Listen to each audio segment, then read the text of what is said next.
Welcome, college football fans. Welcome to another episode of the CFP Roundtable on a rectangle screen. I'm your host, Sam Gillette.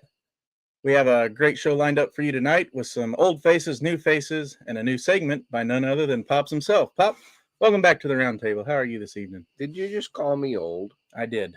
Oh, okay. Well, what's new in the pop world? You had a few fans pop in last week.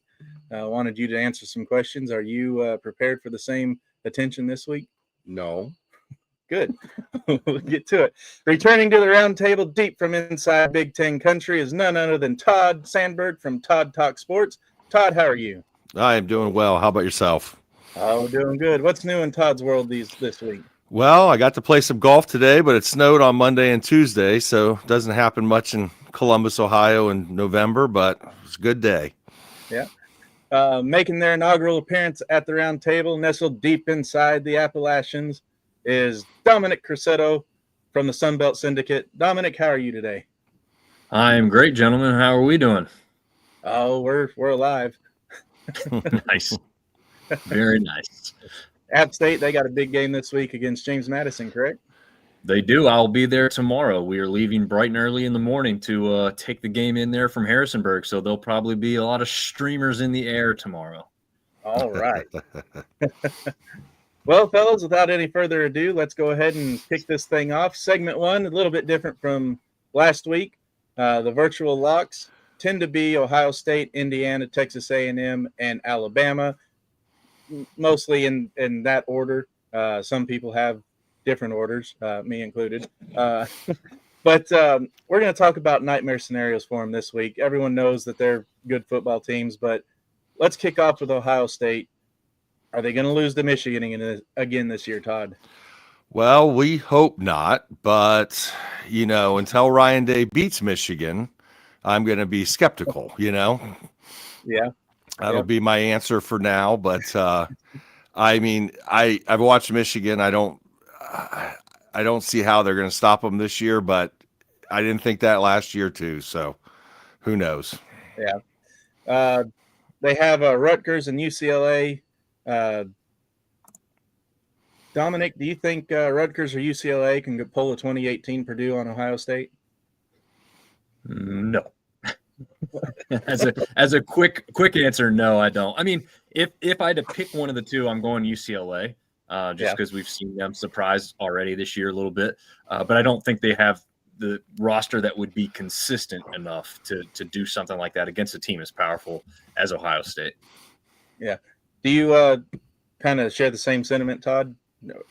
Yeah, it would take an act of God here for UCLA to win tomorrow night. And the other thing is, it's being a night game, and we've had so few in Columbus since Fox has taken over the Big Ten, and they always want to put us on big noon. So it's going to be rocking and rolling, and I don't think Nico will have the game he had last year at Tennessee here, and that wasn't a very good game. So I don't anticipate him doing very well tomorrow.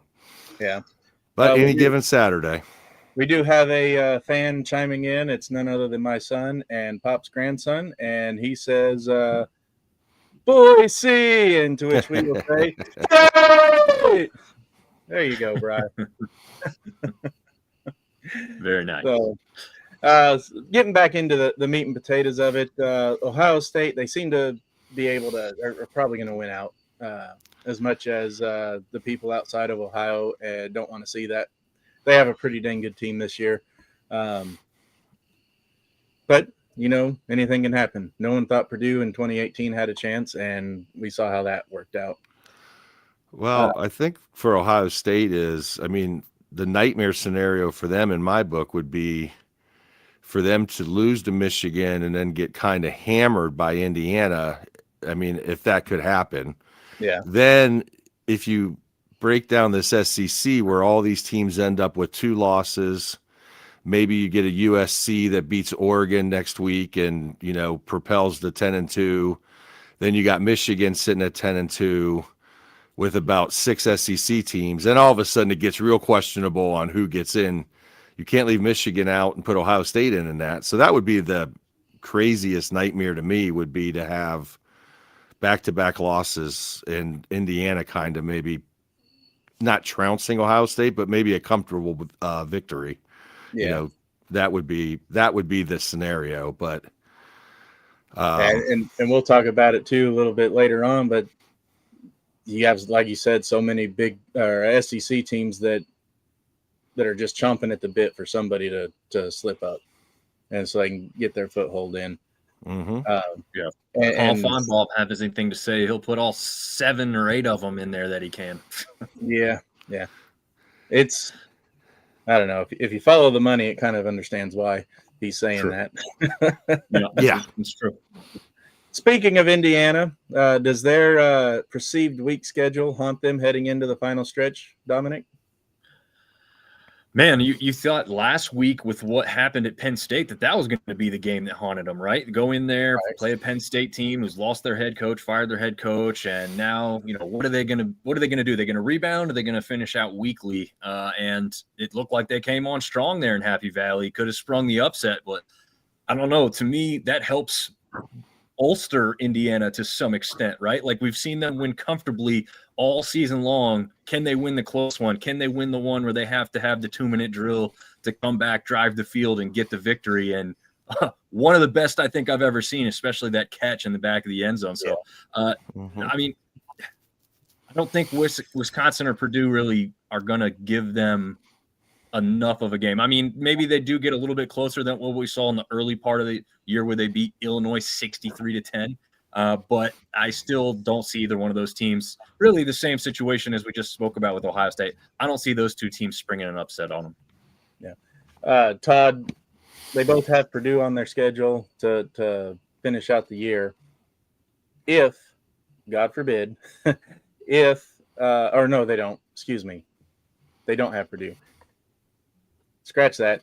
If this was a recorded video, we'd be taking it back. But if Purdue can pull off a Buckeye, I read my notes wrong. If Purdue can pull off a Buckeye-style upset to Indiana, with Indiana's weaker schedule, with their only top 25 win being Illinois and Oregon, and Illinois been falling off since then. Well, they also had Iowa. Oh, and Iowa, yeah. Yeah. Does the loss to Purdue hurt their chances of staying in the playoff? I think if they somehow lost one of these next 2 games and then lost to Ohio State in a trouncing, a 49-28 type of game or something, and we had the other scenario with the 6-7 SEC teams, I think it would be a lot easier to keep Indiana out than it would to keep Ohio State out, just because of name recognition and other things. I think they won't get the benefit of the doubt, I guess, if that happened. But I just can't see Wisconsin. And I watched Purdue last week for the second time this year. And, Ohio State pretty much, I mean, they were playing freshmen in the first quarter at, kids that were from the state of Indiana. They were giving them reps in the first quarter. So I don't see Indiana losing. Kurt Signetti's he's going to trounce these teams probably by 50 points if I had to guess. Yeah. And some would probably say that they're kind of like the Boise State of the Big Ten. They're good, but no one's going to give them any credit unless they're blowing everybody out. Right. Yeah. Yep. Pop, Indiana, Ohio State, they're both perceived to be able to run the tables to get out. It looks like that's going to be the Big Ten championship game. Do you see Rutgers or UCLA being able to take down Ohio State, or Wisconsin or Purdue being able to take down Indiana? No, they may not have planned it at the start, but I think they've got weak teams at the back end so that they can waltz their way into the playoffs. and of course, everybody did think that the Indiana Penn State was going to be at least a top 10 matchup at the start of the season too. So, True. Yes, Indiana's schedule has gotten weaker as the seasons come on too. So, Texas. Yep, go ahead. And they got this week 11 bye week. I don't know where that comes in. I don't know how you get a bye week in week 11. Yeah, well, I mean, Alabama gets Cupcake Week in week 11, so yeah, Eastern Illinois. So I mean, Georgia, who they have, the school of the deaf, dumb, and blind. Is that Probably. who Georgia's playing? I think I'd rather have a bye week than a cupcake week, to be honest. Unless your cupcake week's going to be bench players only, basically. Right. Texas A&M, our first SEC school that we're going to be talking about. Are they the most likely to stumble, Dominic? Let me see. Refresh They my got their memory. on who they got. home against South Carolina, cupcake against Samford, and then they travel to Austin to take on Texas.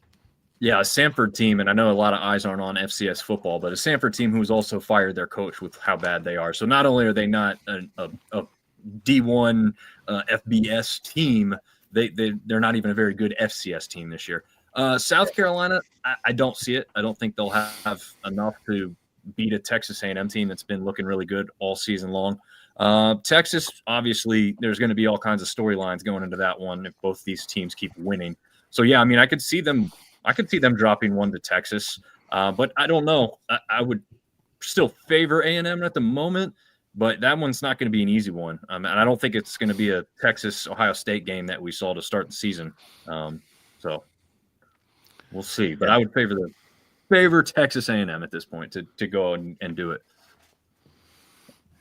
Pop, Texas A&M could lose 2 of their last 3. And could knock them out of the SEC championship game. We've seen stranger things happen on any given Saturday. Would they miss the CFP in that scenario? They're not as darling to everybody that votes as what the rest of them are. I think if their only danger really is Texas. Yeah, I think that game against Texas is going to be their championship game. Yeah.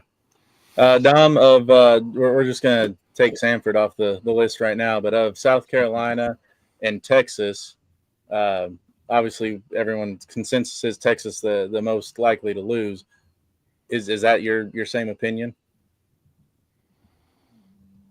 You said Dom or Todd? Sorry. Todd.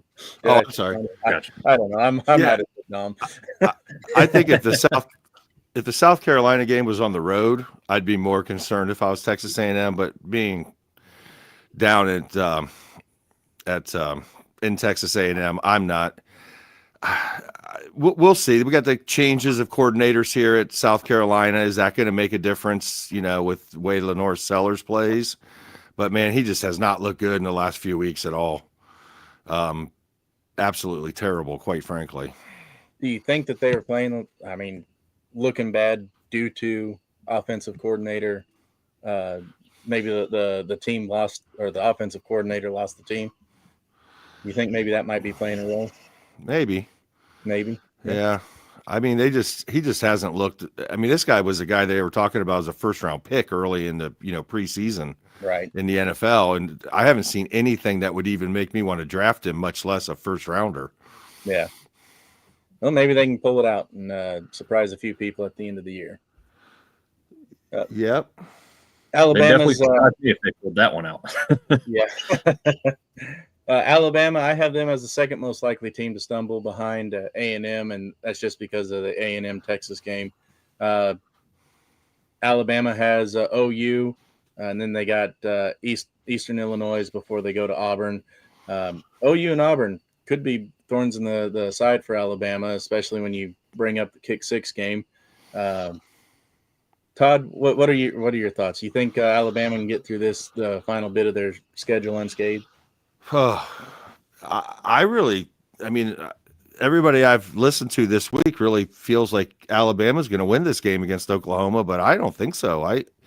I feel like Alabama, if they can't run the football, which, Oklahoma is really good at stopping the run, so that kind of negates that step. But if you're telling me that Brent Venables is coming off 2 weeks of preparation to put a defensive scheme together to beat Alabama, I really think he can.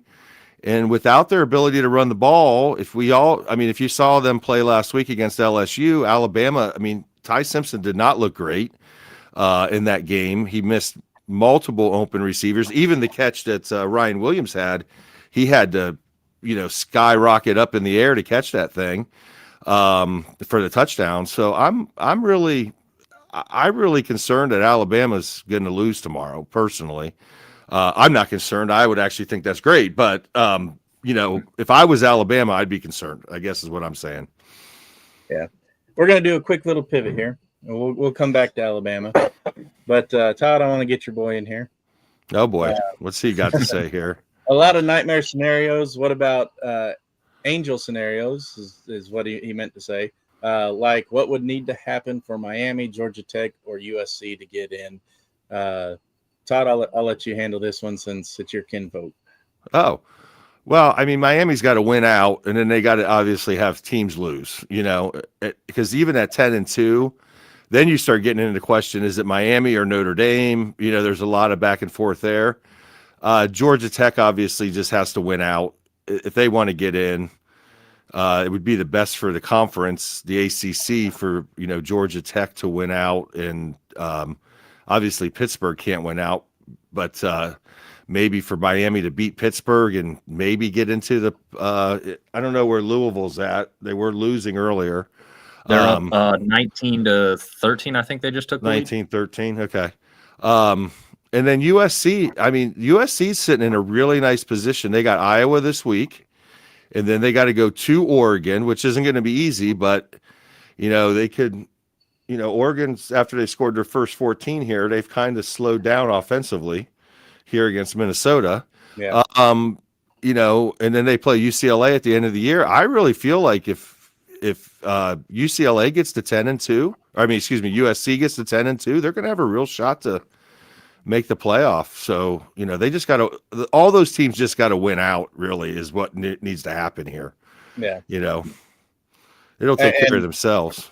Yeah. And like you said, the best thing for the ACC to get in is Georgia Tech to win out. If those teams start dropping, there's a very, very real possibility that the ACC, now whether or not the committee would let it happen, the ACC may not get any representation because it's only the top 5 conference champions, highest rated conference champions get in. It's not guaranteed that the ACC is going to be that one of them.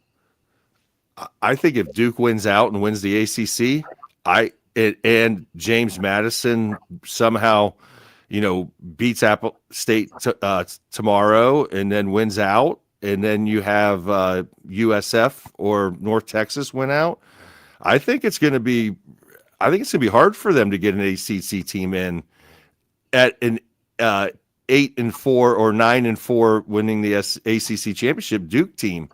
I'd put the 2 G5 schools in personally at that point, in my opinion. I don't know. If that happened, we'd probably need EMS at Feinbaum's house. Probably almost immediately. Well, could you imagine if Georgia and Alabama both lost 2 and got out of the playoffs and 2 G5 teams got in? Paul Feinbaum wouldn't have to worry about running for Congress. He'd have to figure out. His head would be exploded. His credibility would be absolutely shot. Pop, what do you think? Do you think 2 G5 schools can get in? I think with all of these nightmare scenarios that they should. Do I think they can get past the committee? No. What about Georgia Tech? You were asked about Georgia Tech last week. We obviously got Haynes King, went to school right down the road. Dad still coaches here at Longview. So we've got some biased ties to Georgia Tech.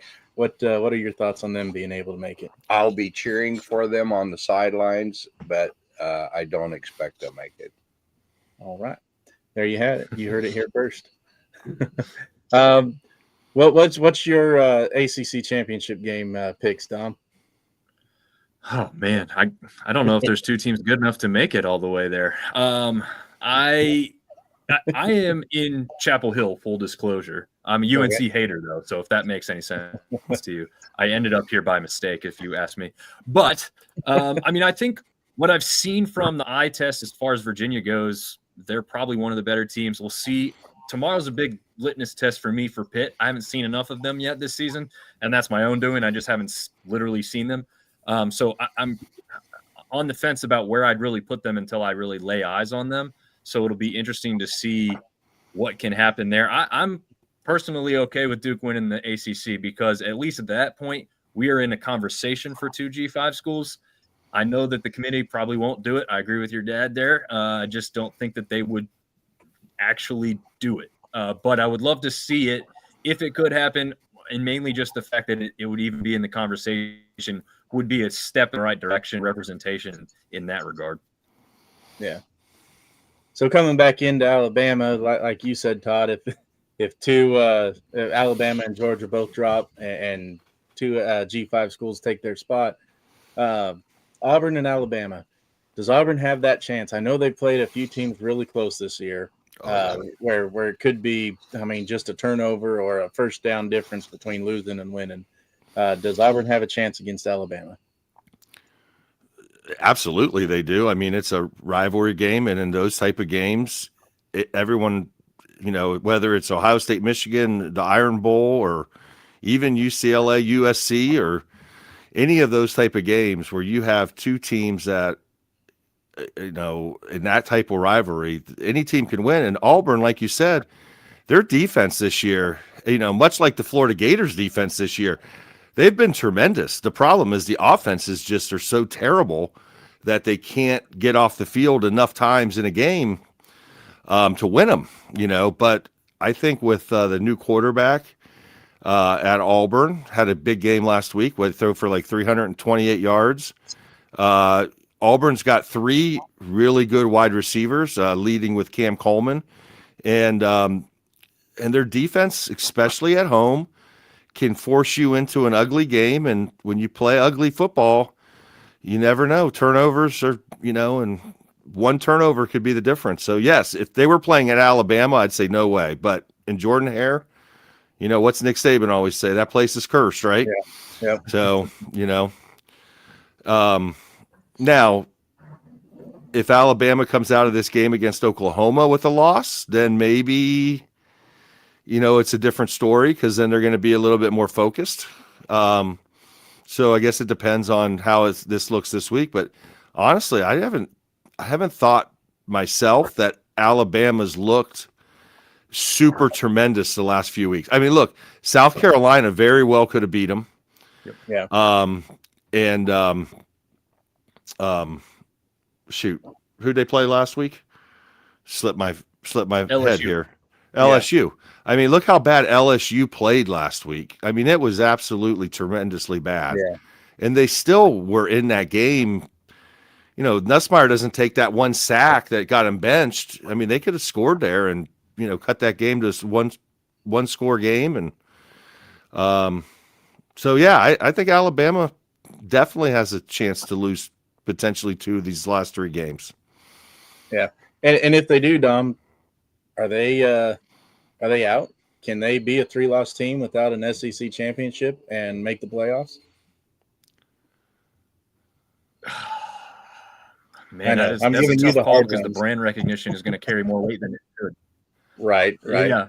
I would say if the committee has any cojones, they should not include them, right? Don't go off brand recognition. Don't go off past history. What'd you do for me lately? What'd you do for me this year? That would have them stumbling twice down the stretch. You got to look at all the other teams that you'd be including in this playoff that lost that many games in the last 2 or 3 weeks.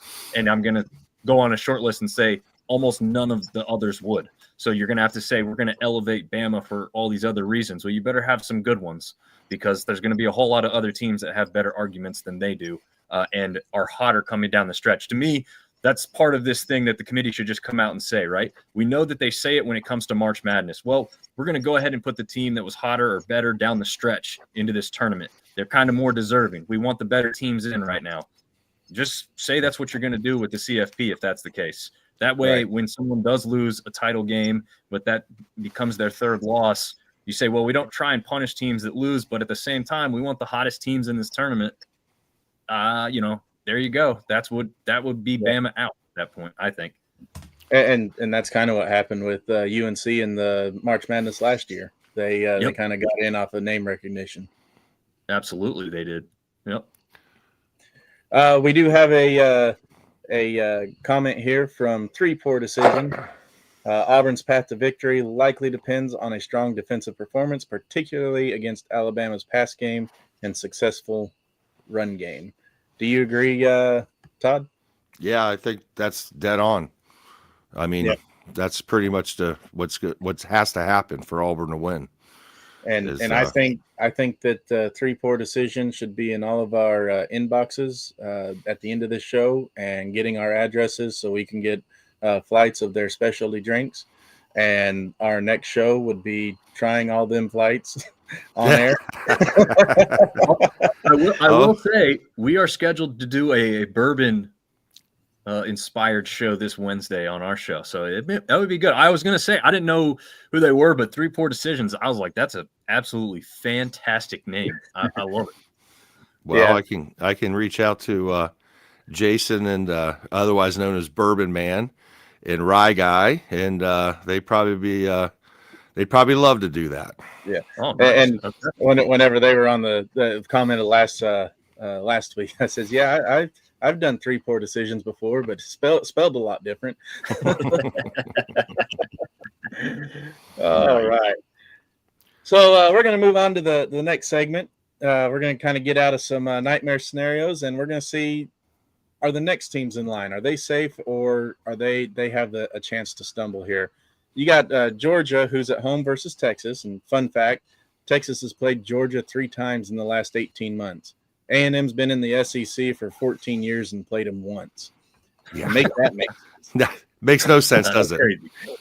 So, but they got Texas at home. Then they got Cupcake Week versus Charlotte, who Dominick could probably tell you Charlotte's going to win.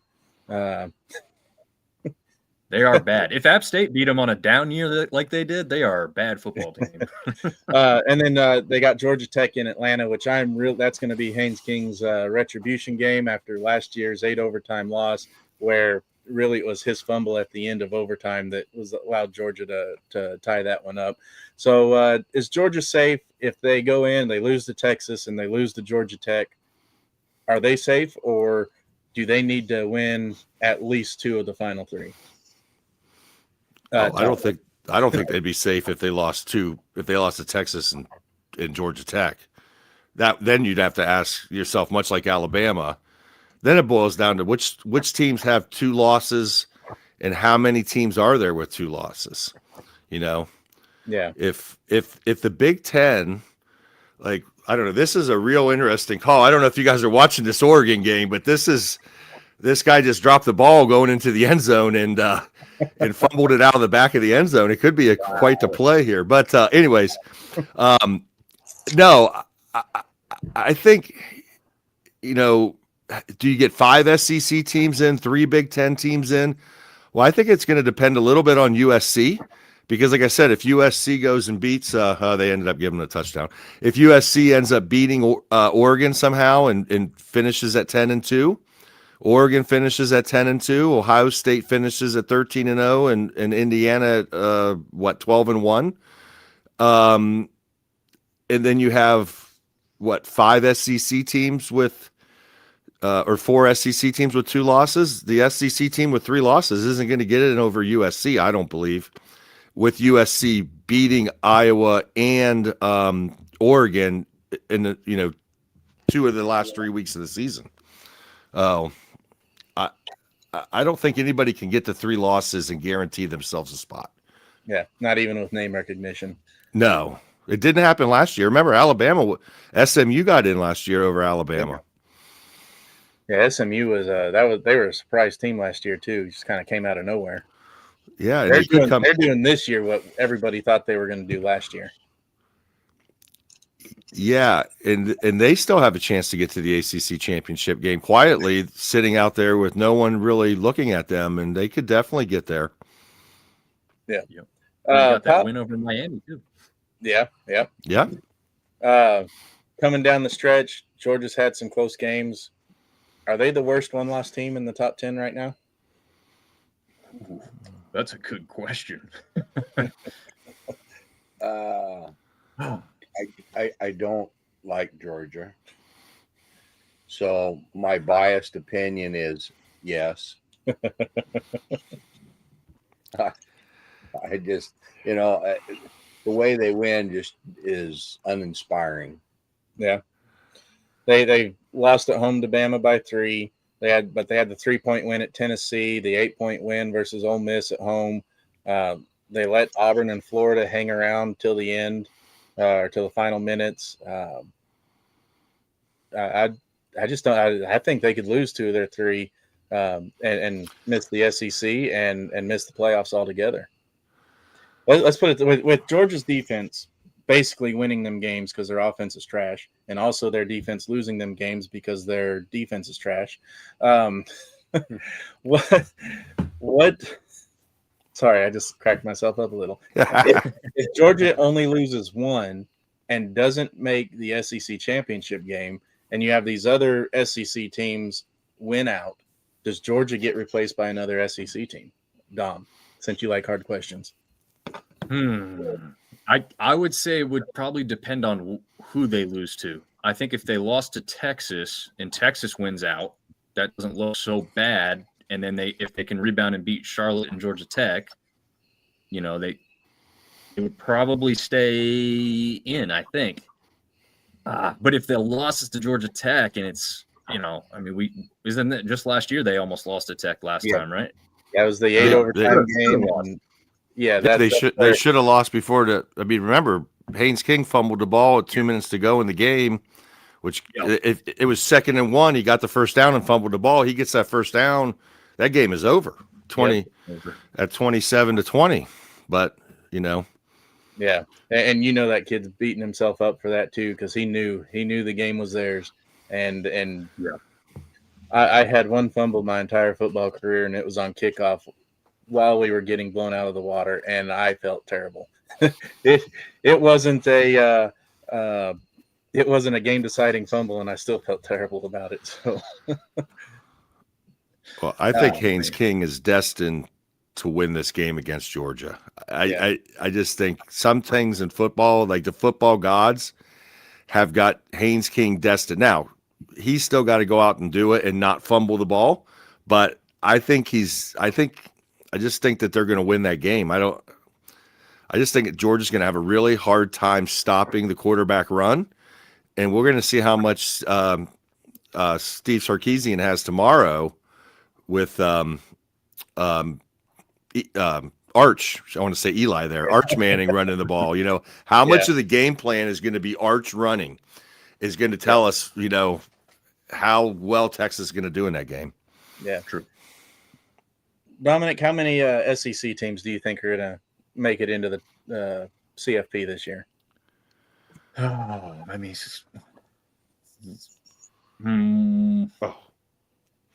I'd say 3. I'm going to say 3, but I wouldn't be surprised if 4 make it in. Yeah. Todd, what do you think? I think 4 for sure. The question's going to be, again, it very well could be 5 if the right thing breaks down into the right teams winning. Like if Alabama wins, Georgia wins, Ole Miss wins, and Texas A&M wins, there's your 4 for sure. And then the question is, what about Vanderbilt? Can they beat Tennessee at the end of the year? Oklahoma and Texas will pretty much be out because at that point they would have 3 losses each, and potentially 4, even if Texas beats A&M. Because you're not going to put a 3-loss Texas team in over a 2-loss Vanderbilt team. I just don't think they're going to do that in the SEC. I could see them putting a 3-loss Texas team in over a USC 2-loss team, just because the schedule maybe. But on the same token is USC doesn't, like, no one's complaining about their schedule. Their schedule's been really pretty challenging, honestly. Yeah. They played Michigan. They played on the road at Illinois. They played Oregon coming up. They got Iowa. They got, they've played a pretty challenging schedule overall for USC. So a 10-2 USC team would hold some weight with that schedule, I think. And it very well could be, but I know the argument's been made by a lot of people in the social media realms of you have the SEC controls the or has the media rights for the ESPN has the media rights for the SEC, and then they're hosting the playoffs, so they're going to try and get the most SEC teams in. Do you think there's any credit to that? I don't think the committee is going to. I don't think the committee works for ESPN. I personally would like to see, like, if I was college football myself and I was making a decision, I think it should be split up like the NFL is, where you got CBS and Fox and NBC all showing playoff games. And I think that would be better for the American people to get, because once the season's over, Fox is out of the conversation pretty much. CBS is out of the conversation because there's no games on those channels, right? So no one's really listening to those people talk. It's all ESPN from there on out. So I wish they'd break it up next time that contract comes up and have two networks carry it. Nothing wrong with that. It keeps more conversation instead of just Joey Galloway and Kirk Herbstreit. Two Buckeyes, by say, that drive me crazy. Oh, well, we interrupt your regularly scheduled program to bring you this important announcement from the Emergency Sports Broadcasting Network. Weak constitutions should seek shelter immediately. Pop is about to pop off.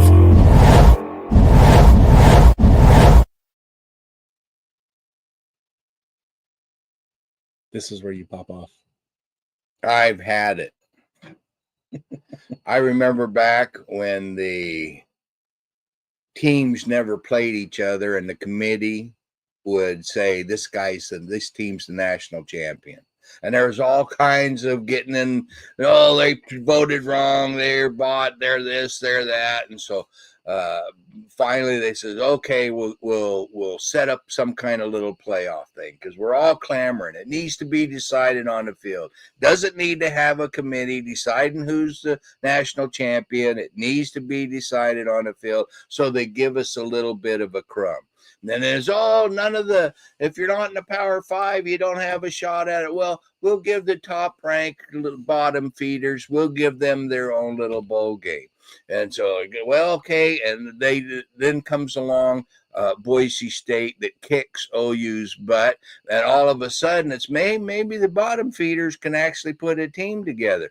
And they're still clamoring. We need decided on a field. There's not enough teams in the playoffs. So they go and they give us, okay, now you got 12 teams in there. We're going to get the highest ranks coming in, and everybody's been duped. They're sitting back and thinking, okay, we got 12 teams on the playoffs, and we're getting her done. No, that's still a committee deciding at the beginning of the season who's got a chance to be ranked, and all here at the end. What are we talking about? Can a 3-loss team get in? Well, they got recognition.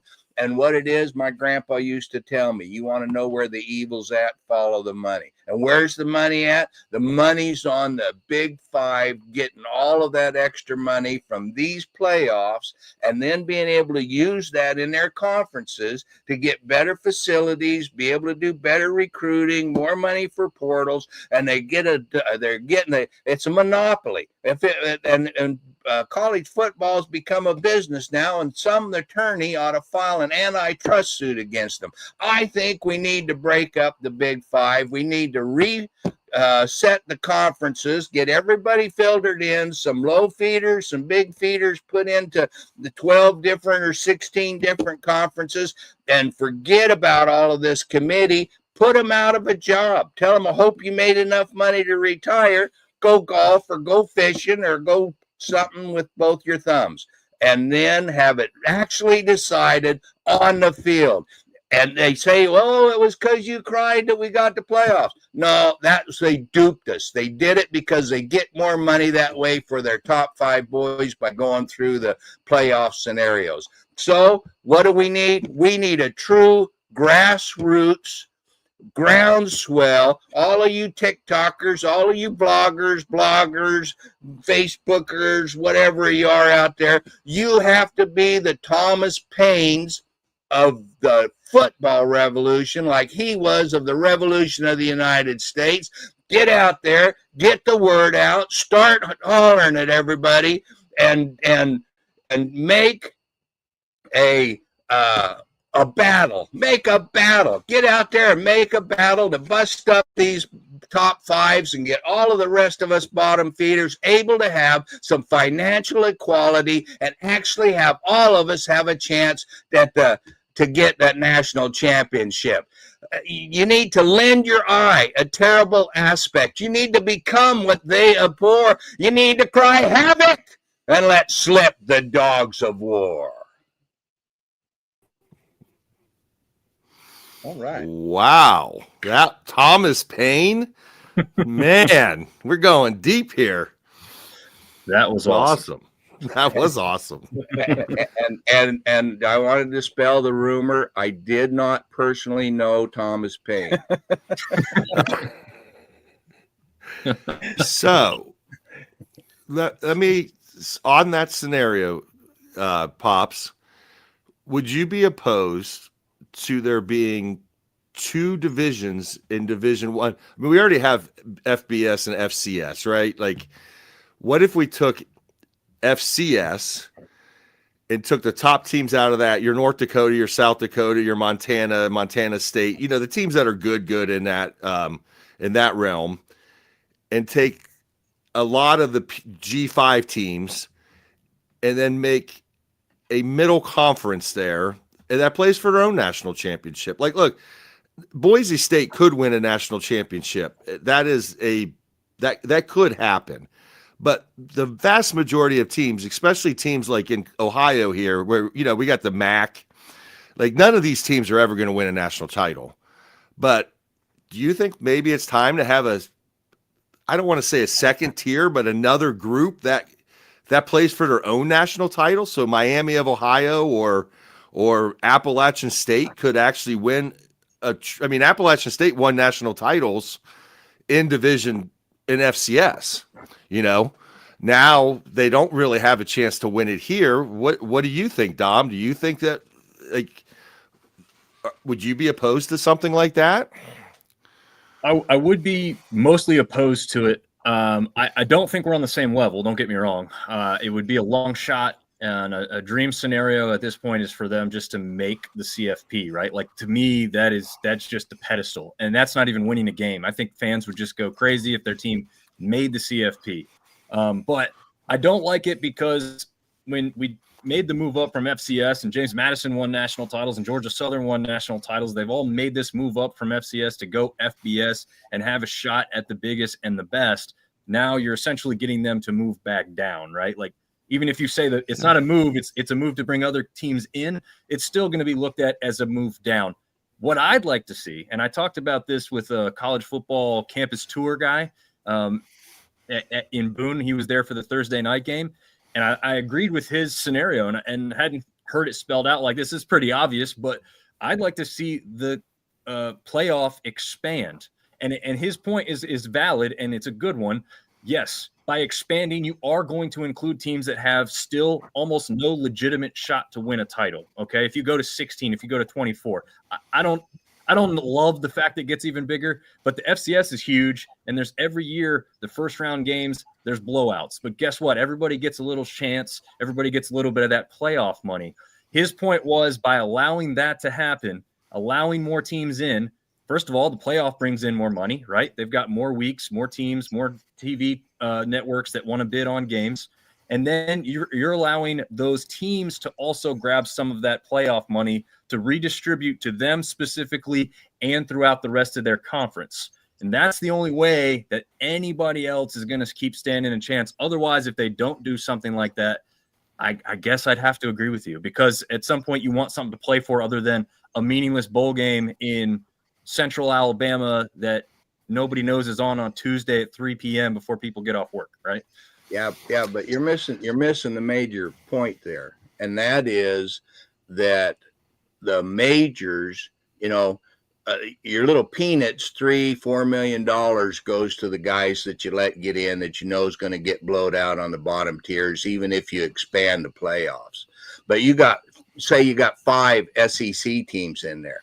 and they're making $6 million. That's $30 million compared to $3 million for the bottom feeders. They take that $30 million, they upgrade their facilities, they spread it out amongst all the rest of their players. They get the best of the cream of the crop off the portals.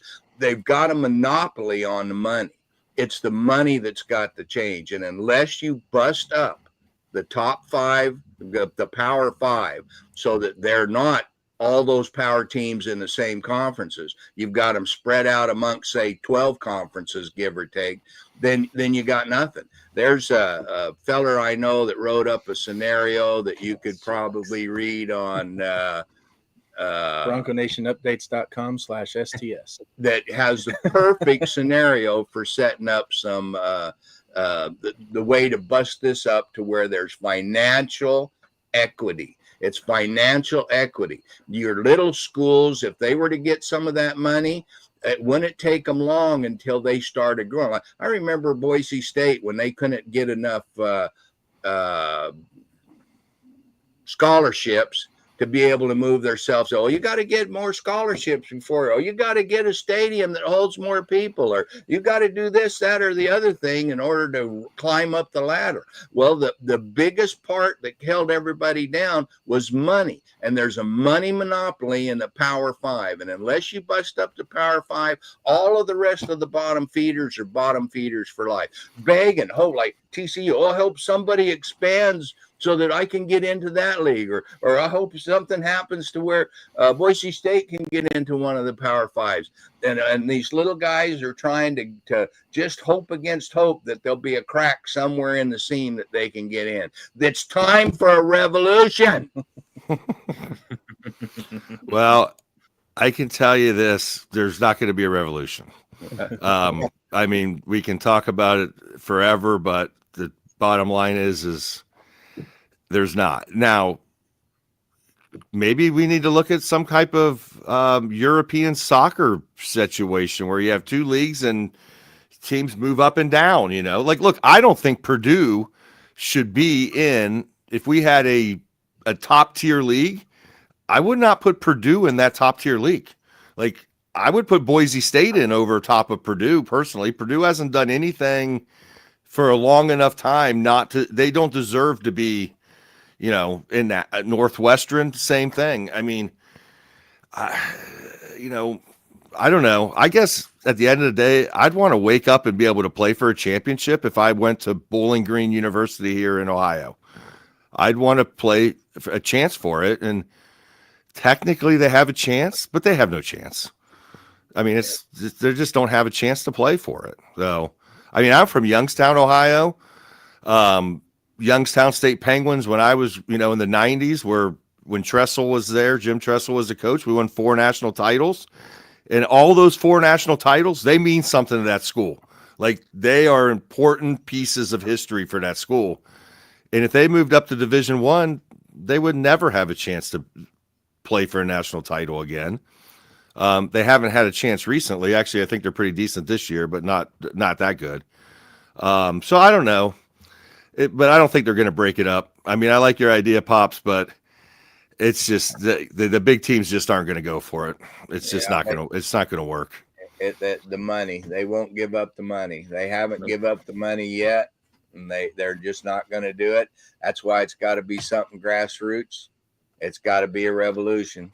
Yeah. Well, I think it could be a revolution, but I think the revolution would be the SEC and the Big Ten going, hey, we're going to go play over here. We're not going to use the NCAA, and we're going to go do what we want with our own rules. And I think they have the money and the power to do it. And then at this point, then the revolution has worked itself out, because then everybody else is going to be playing that lower tier football. And at that point, all those schools might as well just say we have the minor league of the NFL. Yeah. Yeah. Go ahead, Todd. I was just say I don't look.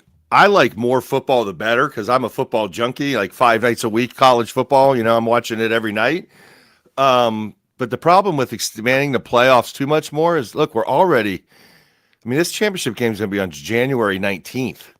Like, how are we going to get? I mean, there's just no way to. The way football is, to have a portal, to have transfers, you know, all of this stuff to happen and have more teams unless we go and cut the games back. Do we go back to a 10-game schedule and then have, expanded playoffs? But that means teams that aren't getting into playoffs are only playing 10 games now instead of 12. So that's less money. So it's really I think the championship games are going to be gone here in the next couple of years. Yeah. I think New Year's Day and New Year's Eve should be the semifinal games personally. And then we should play the Monday after for, like we used to. I think it should be on the Saturday after, but the NFL ruined that for us by taking away those days. Or maybe we could go back to the NFL and say, look, we need Saturday night, or Saturday afternoon, and you start your game at night, whatever, however they can work it out. But the NFL is not going to give up their money. But I just don't know how we can expand it. There's not enough time in the calendar. It just doesn't work. There's some geniuses out there somewhere that can come up with some scenario that might have some plausibility. And then you have the double bye weeks in these years now, which I think is ridiculous. But when you're asking to play these kids, Ohio State played what? They played 12 games plus 4. They played 16 games last year, right, to get to the championship. You almost have to have double bye weeks, to get through 16-game schedules. Yeah, and I'm going to share this real quick. It alludes to what popped off about. If you want to go in and read my breakdown, it is bronconationupdates.com/STS for Sam Talk Sports. And I've got 3 articles there, 2 or 3, I don't remember now, going over conference realignment. And this is how I would realign the conferences for college football going forward. 8 conferences, 16-team conferences, each conference divided into 2 8-team divisions, and your conference championship is basically the first round of your playoffs. You have top tier teams, bottom tier teams from both the P4 and the G6 conferences in each conference, and most importantly, it's regional. You don't have USC going to Purdue to play a game. You don't have Cal going to Virginia to play a game. It's all unless it's out of conference. It's all regional. You have strong teams and weak teams in each conference and in each division. So if the San Jose States of the world, they say, oh, we're going to have a strong game or a strong year one year, they have a chance at making it. Each team would have a chance to make it for the most part. Now, it's important to note there's a couple teams missing off of there that are currently at the FBS level now, and that's some give and take. It's some give and take you have to deal with. But I actually, and to your point, Todd, I have a scenario where the top tier FCS teams can challenge the last place member of any conference in their region to move up to the next level. And that game would be played between the first round and the second round of the playoffs. You'd have a week there for the challenge. I called it the challenge week, and you guys can go and read all about it and how I would set it up and everything. And if you lose that game as a FBS school, you get relegated. If you win as an FCS school, you get to move up into the FBS level. So it makes the bottom feeders have to play and do stuff. And that's just something I worked on this summer and threw out there. And if you guys want to go and look at it and read all about it, you're more than welcome to. I know I have a biased opinion, but all I can say is brilliant.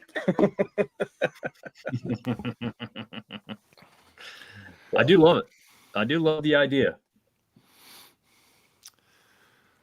All right. Well, now that Pop popped us off on a rabbit trail, let's get back into it. Texas Tech, a long way from UMass. Is Texas Tech safe? And if they've got, let's see, where am I in my notes? Yeah. So Texas Tech proven that maybe you can buy a championship. They went out and spent a lot of money on their football program in the offseason. They had the midseason hiccup against Arizona State, but other than that, they've been winning pretty handedly. They've got games at home versus UCF and West Virginia, at West Virginia, and then they finished the regular season. Nope, they finished the regular season at West Virginia. So if they finish the regular season with one loss, everyone kind of figures they're a lock. Yep. If they they're a lock for sure. If like the only way they're a lock for sure. I mean, unless somehow they end up with 2 losses, and that loss would have to probably come to that West Virginia game could be tricky, man. Rich Rod's got West Virginia playing better right now. Yeah. That it's going to be cold. It's going to be probably bad weather in West Virginia on the 29th of November, more than likely. And that could be a tricky game. But who, you got BYU and Cincinnati. They play, is that this weekend or next weekend? So that's going to knock one weekend, Cincinnati next weekend, and then they close the year at UCF. Yeah, so Cincinnati still has a chance to get to the championship game. BYU still has a chance. I'm thinking, like, Cincinnati. Who do they got here? They've played Arizona this week, which could be tricky. They got at TCU and BYU. I'm thinking if I'm the Big 12, I'm hoping that BYU and Cincinnati somehow get wiped out and Utah gets in to the championship game. Because what I saw with BYU last week, I don't think they can handle Texas Tech again. I just don't think they can, even on a neutral site field. That game was not very pretty for BYU. No. Yeah. Does Texas Tech have the safest path to the CFP? I don't know if it's safest, but I think they've got a pretty clear path. Yeah. A quick update: Clemson just took the lead against Louisville, 20-19, with 7 minutes to play. So, and Louisville's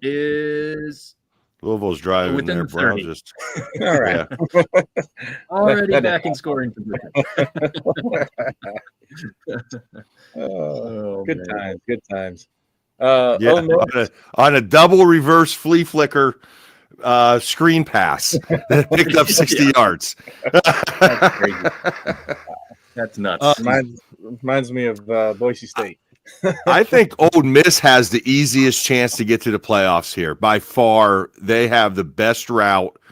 More than likely, if things just go scratch here, they don't have to play in the SEC championship game. They're going to end up at 11-1, and they have the best chance. In my opinion, they could end up with a top 4 seed, kind of by default, as these other teams beat each other into spots. So I think Ole Miss has they're the leader in the clubhouse to get in this position, in my opinion, because they play Mississippi State, which is not a terrible team, and they play Florida, but they have Florida at home. Yeah. So I think they've got the easiest path personally. Yeah, and they should win out. I got a theory, though, a conspiracy theory. A lot of people think Kiffin's going to Florida. Mm-hmm. And my conspiracy theory is, if Kiffin is really going to go to Florida, does he tank Ole Miss against Florida and to gain favor with Florida fans before he gets there?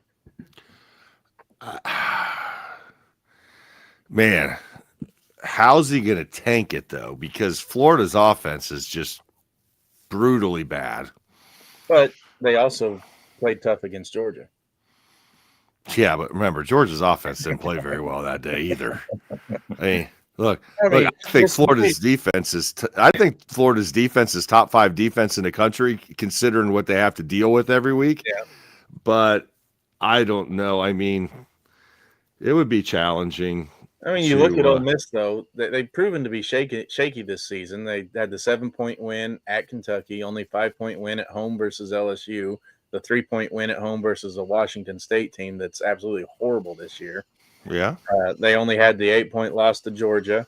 And then you got Florida. They're a dumpster fire this year, but they could still put together a game.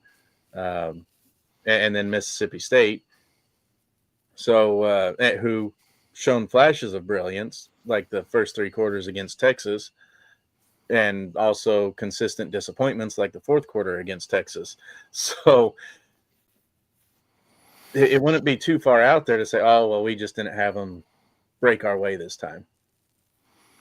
Yeah, but I still think that even if they lose to Florida, they're still going to be a playoff team at 2 losses in the SEC. Yeah. Pop, what do you think? You think a Florida loss or God forbid, a Mississippi State loss in that rivalry type game? You think Ole Miss can make the playoffs? You think they're a lock?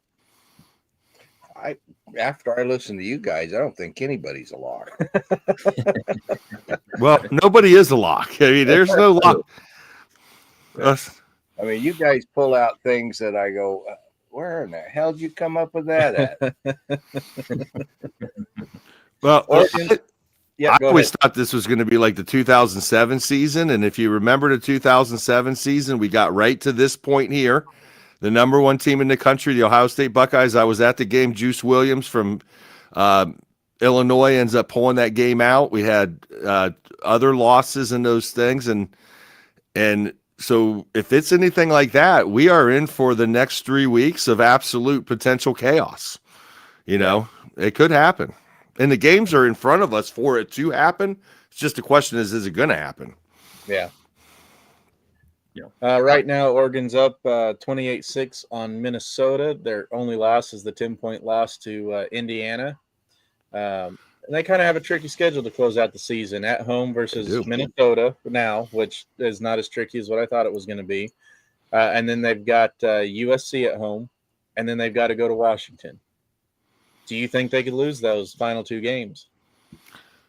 I think they surely could lose one. Yeah. Dom? Mm-hmm. Yeah, I think that if you're looking at it, comparing it to everybody else, they might be the most – it's hard to say because I've been really impressed with Oregon. And I think Todd was saying that earlier. I think, you know, they're a really good team. But, I mean, these are also good teams that they're matching up against. So, yeah, I mean, they could slip up here, and that would doom their season probably, I think, at that point. Pop of Washington, of course, they're not going to lose to Minnesota unless Minnesota has an absolute killer second half. Unless they start rowing the boat, right? Right. Yeah, they're going to have to row a couple boats.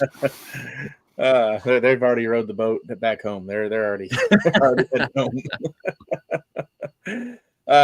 USC and Washington, I'm guessing based on your hatred for USC, I'm guessing I can guess your answer to this, but USC and Washington, who's got the most likely chance to beat Oregon? Washington. I know they don't have Blunt now, but they'll still give him a black eye. And for those who don't remember, LeGarrette Blunt, famous for throwing punches at there's going to be a Boise State fan in the comments that's going to kill me for not remembering the dude's name. Anyway, end up in the end of the game. So, yeah. I think Washington's going to be a really tricky game, especially being in Washington. That has cause to be concerned. Dominick, is Oregon the most likely to miss the playoffs if they lose a game? Just one game? Just one game. Wait, one more game? Yes. Oh, okay. Yeah. So a total of 2 losses. Yeah. As a 2-loss team, when you have teams like Texas, especially if they beat either Georgia or A&M, just one of those teams, not both of them. And then you got OU if they beat Alabama this week. You have teams like that lying in wake in the SEC. If Oregon stumbles against anybody left on their schedule, with the perceived SEC bias of the CFP and the media, does Oregon drop out in favor of one of those SEC teams? Mm-hmm. It's it's hard to know because exactly how the scenarios would play out, right? But I'd be hard pressed by the eye test only. I'll say that part. Yeah. By the eye test only to say Oregon's not one of the 12 best teams that could win a national title. So I would say that I would personally put them in if they only suffered one more loss and it was to USC. I'd still think that they probably should be in the field. All right, Todd, what do you think? With one more loss, does that take them out, or is it going to have to take 2 losses to drop them out? No, I think it'd have to take 2 losses for sure to drop them out. We keep coming back with these scenarios, and the problem is there's only 12 teams. We know we're going to get a group of 5 team in for sure, right? And we know we're going to get I think at this point we're probably only looking at one Big 12 team, unless somehow somebody else beats Texas Tech and gets in there. And then the question is, do you put that? The question is, at the end of the day, we might have too many 2-loss teams to get them all in. Right. And at that point, who has the weakest schedule? And in that scenario, I think it boils down to probably Oregon. And, depending on who they lose to. Yeah, and I think we're going to have a lot to talk about next week, depending on how these games this week pan out. Yeah, absolutely. I just glanced down at my phone and noticed Clemson has the ball and Louisville doesn't have any points. No, Louisville Yeah, just they missed a field goal. Yep. Nice. Yeah, but now Clemson's at 4th and 6 here. So, man, Klubnik, you talk about a guy that just, oh my gosh, 5-star that's turned into a nothing here. Yeah. Well, fellas, we're going to take a quick 2-minute break, get you a drink, stretch. We're going to come back and we're going to talk about the G5 carousel and then wrap up with our predictions. So we're going to take a quick 2-minute break here. If you guys, just real quick, if you want to advertise with us, reach out, samtalksports.com or at iCloud.com. If you want to advertise with the show, we'd be happy to help out with that and get you some notoriety to all of our tens of people. But we're growing. I mean, I see more people in here this week than what we had in past weeks. So I'm excited to see this show take off and see where it leads us. But reach out if you want to do some advertising with us, and we'll put you in on the ground floor. So we'll be back in a couple minutes. Yes, Clemson just fumbled the ball on a snap on a punt, and they just gave the ball to Louisville to win the game here. All right, we'll be back.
All right, welcome back to the CFP Roundtable, and Dominick, I forgot an S.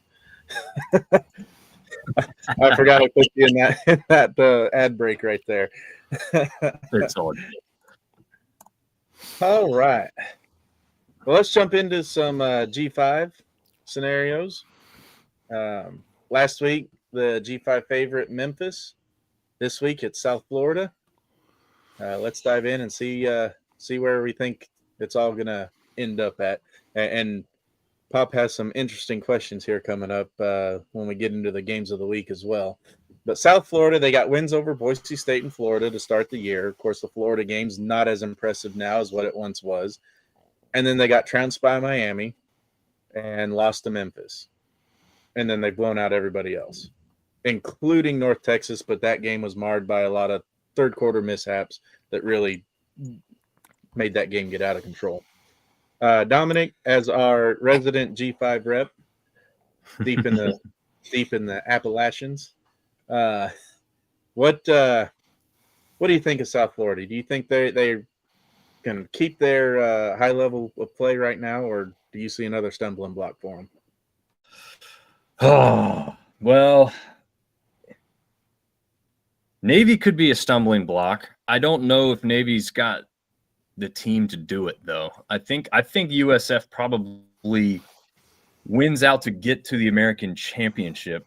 I'm not sure who they'll face and how much that could propel them further. But I think now they're in the driver's seat. They've got the spot as it sits. So it's going to be hard for someone to displace them without a loss. So I think as long as they win, they're in type of situation. To be honest with you, I don't see anybody improving their resume more than what South Florida has done, unless South Florida drops a game, and I'm not sure I see that until at least the conference championship.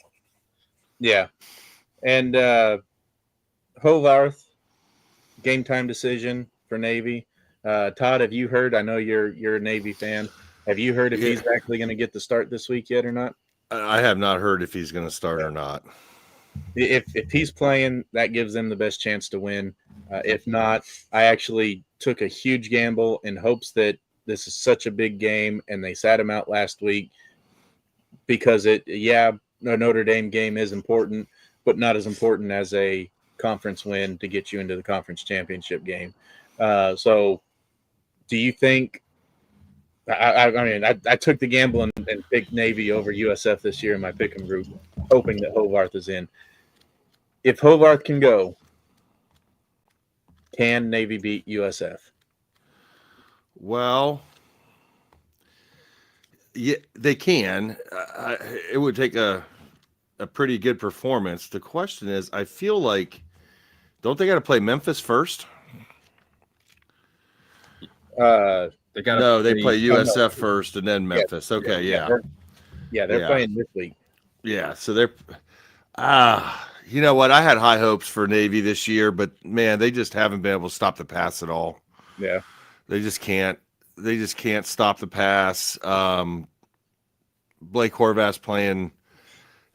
I don't think he's having the year he had last year this year offensively.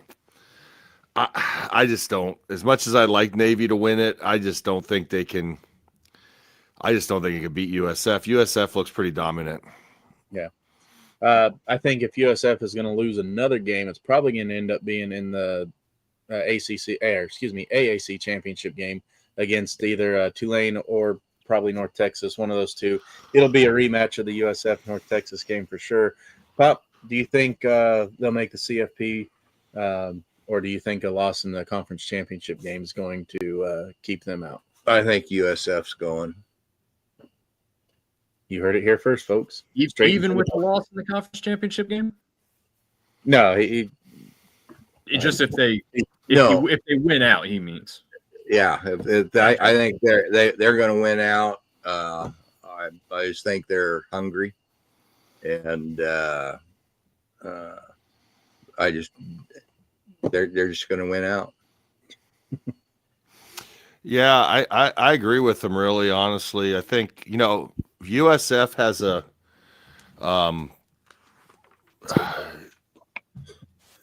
a really great chance to win out for sure. And who are they going to play though? It's is it North Texas? Is it East Carolina? Is it Tulane? Yes. It's not Memphis, and it's probably not going to be Navy because they're going to knock Navy out this week. Yeah. So how are they going to get this? Because they don't really play each other here. East Carolina's got Memphis, UTSA, and FAU. Tulane's got FAU, Temple, and Charlotte maybe? Yep. And North Texas has UAB, Rice, and Temple. So none of these teams are playing each other. So I don't know who's going to end up, on that other thing. I like North Texas. I think if they didn't make the mistakes against USF, that game kind of, like you said, got out of control in the third quarter. Yeah. But their running game is really, really solid. Yeah. And like you said, it's that third quarter is really the only thing that's keeping North Texas out of the CFP talks right now, whenever you look at it. Will the AAC get the bid no matter what, no matter who wins the conference championship? With so many one-loss, I think maybe if Eastern Carolina, maybe if they are able to pull it out, they might pick a JMU or if a Mountain West Conference champion can get up there higher, maybe them. But do you see a scenario where the AAC conference champion doesn't make the CFP? Yep. I think with that beatdown that San Diego State took last week to Hawaii, and boy, what a beatdown that was. That wasn't even that was not even a close game at all. I think they do. I mean, if they finish up, USF would be 10-2, 11-2, 11-2 with the championship. Yeah. James Madison would be 12-1 with the championship. Mm-hmm. I think you got to say that USF's schedule was by far more difficult than James Madison's. If ECU wins the conference championship and a 10-2 ECU or 10 what's ECU's rank? I had it up. James Madison might get in on that. James Madison plays App State this week, and then I think they can pretty much win out on the other games, right? Yeah. So that's where the scenario gets better for the Sun Belt in that regard. So James Madison, here's how it lays out. The Sun Belt is the only conference left with divisions, right? So on the east side, you have James Madison 1, Coastal Carolina 2. That matchup will be the last one of the regular season.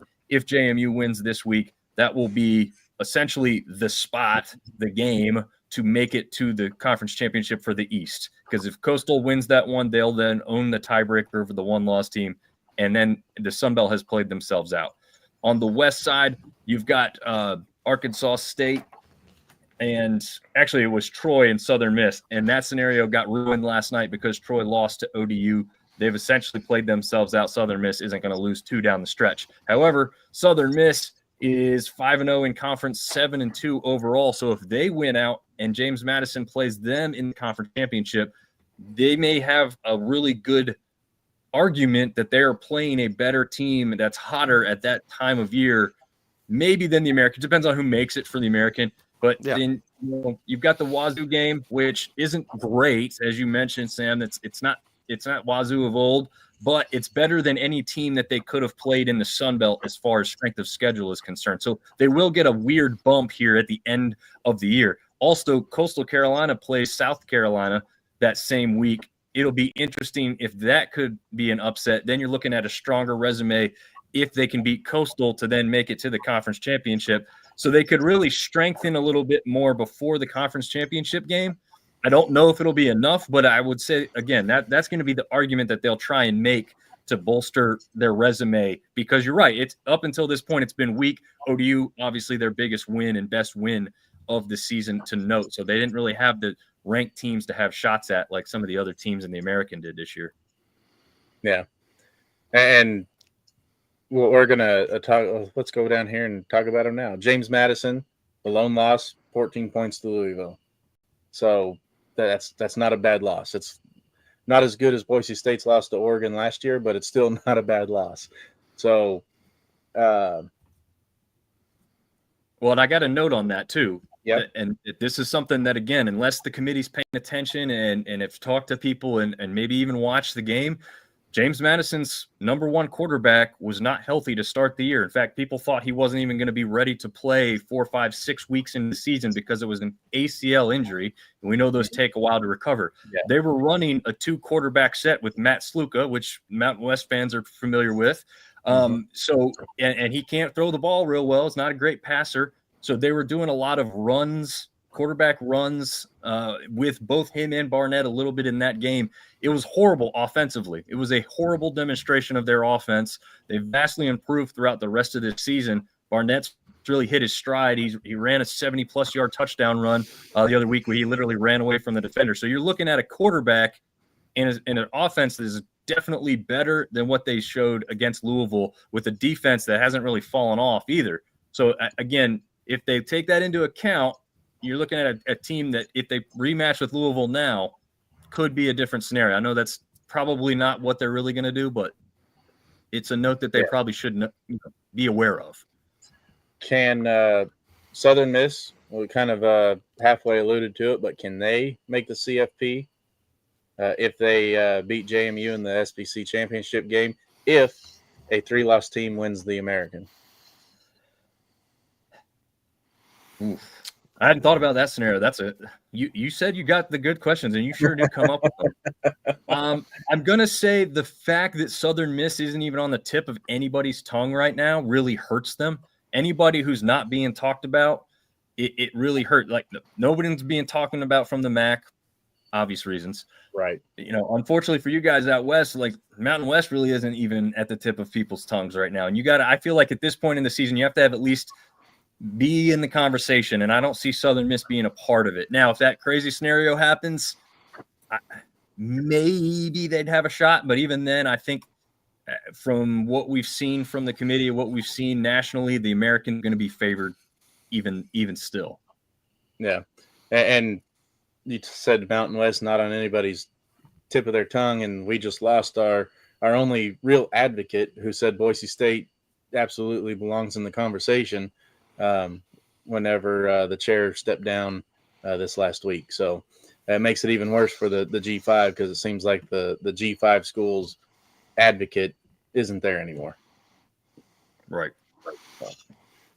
I still go back to this idea that if James Madison's wins out here, that would mean they beat App State, they beat Washington State, they'd beat Coastal Carolina, and then who'd you say more than likely they would beat Southern Miss? Yes. Okay, so that's a pretty solid 4-game run right there.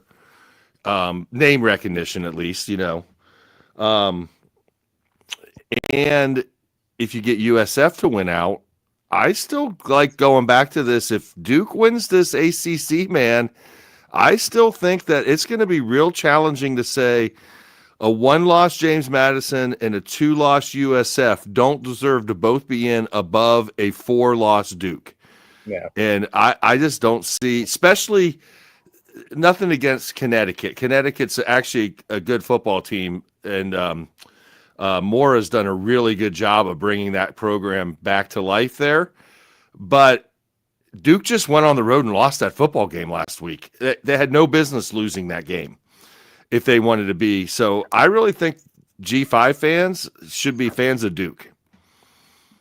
Yeah. And winning out and getting into that, And you look too, you have East Carolina, or excuse me, not East, Tulane, who one of their signature wins is against Duke.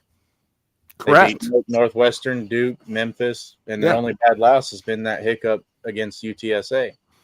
So, and then of course they lost to Ole Miss as well. And I believe they've got the easiest remaining schedule too, with FAU and Temple and Charlotte, with Temple being the best chance to win. And let's be honest, unless they play another UTSA style game, they're not losing to Temple. So if USF ends up being the conference champion, it's going to be because they beat Tulane, who beat Duke. And then you go, is it going to be JMU or is it going to be Duke in your scenario? And then that's where your 4-loss versus 2-loss comes into play, or one loss comes into play. Yeah, and that solid and that the finish off. Not that Coastal Carolina is great this year, but they do have people recognize the name, especially after the last few years. And then they should beat a pretty decent team in the championship game. I don't know. I still like that. I still like the two G5s getting in if Duke can win. And Duke's a funny team, man. Sometimes they look great, and other times they look terrible. Yeah. Much like Louisville here. Oh yeah, this is getting crazy. No one wants to win this game here. I mean, I'm literally no one wants to win. Not at all. And I think Clemson pretty much is going to seal it the next play. But one more note on Coastal Carolina. I think you're right. You look at their record at 6-3, not overly impressive. They started off horrible this season. They've won their last 3 games, scoring 40 points or more in all of them after a quarterback change. So once again, kind of like the James Madison start with the weird offense, this Coastal team is now a vastly different team than they were to start the season. They've still been pretty solid defensively, but the offense has lit a fire, and they are second in the conference in scoring at this point, which they did not look like they'd be anywhere near that when they started it off. Yeah. Let me tell you, if Coastal Carolina can beat South Carolina next week, if that could happen, and the way South Carolina's been playing, it's not out of the question, considering South Carolina will be looking ahead to play Clemson, and that that's going to be a big game. Even though Clemson's going to be 5-5 maybe at that point. Yep, 5-5. They just won. Yep. So, I love college football. That if Coastal Carolina could beat South Carolina, that's going to give a lot of street cred to that G5 team coming out of the Sun Belt, and in that scenario, I could see where we talked about Duke winning. I could definitely see them getting in. So, I think, South Carolina could be I don't know if Coastal Carolina's got the horses offensively to play against that defense, which is still a pretty solid defense. But if they get into a scoring fest and South Carolina has to score with them, that's going to be a challenge. Yeah. The weird thing is that you just mentioned, now this loss to Louisville early looks worse though, right? Because now they've lost to Clemson and they've lost this past week. So like the loss for them, it's like, oh, that was a quality loss though, right? Like now it's not so great. Right. It's all weird. It gets convoluted real bad here. Yeah. Go ahead, Todd. I was going to say Dabo running off the field like he just won a national championship. Yeah, it seems like he lost the locker room kind of early. It looks like they're starting to come back around, and we made mention of this throughout the year. It doesn't look like the players like playing with each other. The most consistent team in the nation, 80% return rate, and they're 5-5. So it's like the players are fed up with each other. Maybe they need to bring in some new blood instead of trying to retain everybody. I don't know, but it was really shocking to see that kind of talent, that kind of star power returning 80%, number one in the nation, and then laying a 5-loss season on you. That's unacceptable. No.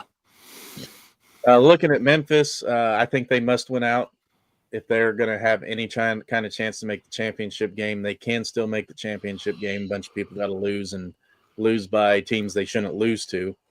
Pop, they got derailed against UAB and Tulane. What are your thoughts on Memphis? That signature win against Arkansas, and their worst loss was to UAB.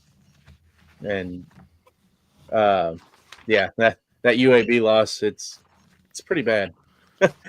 they went down there and I don't think anybody gave UAB the time of day, and they came out and just smacked them with it.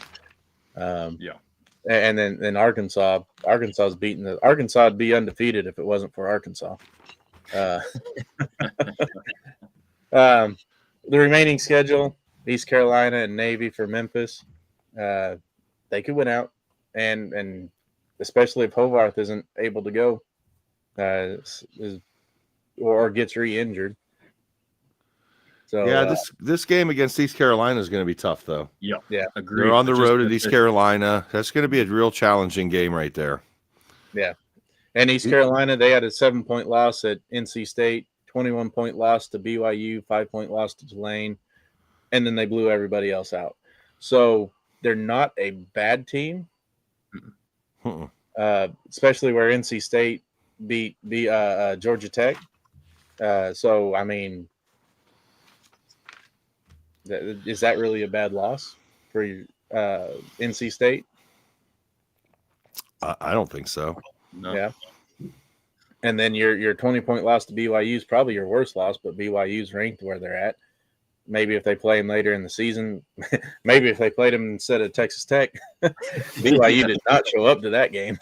You got to wonder if these teams that lose to these ranked opponents, Pop, you see them lose to the ranked opponents, and then you see the ranked opponents just get absolutely annihilated in a later week, and you sit there and you're looking at the screen, you're looking at scores, going, well, why couldn't they play like that against us?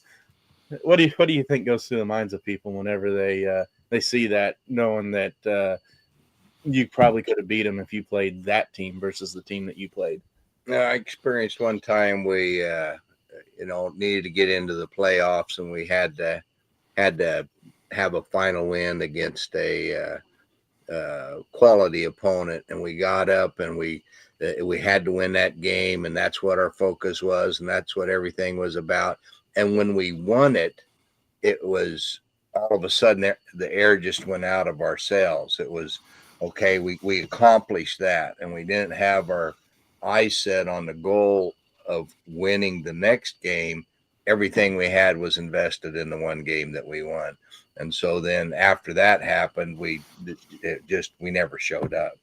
So I just think it comes down to, focus, motivation, coaches being able to keep perspective on who they're playing and what they ought to be doing. Yeah. Look, we're talking about 18 to 22-year-old kids here. Yeah. They, I have a son that plays Division III college. Tomorrow's his senior last game of his football career, right? And, you just never know what you're going to get when you got, 18 to 22-year-old kids out there, just anything can happen. Yeah. I mean, you got 24-year-old Carson Beck, though. Well, and we still have a question now exactly how old Diego Pavia is. Is he 23? Is he 24? He said he's born in 20.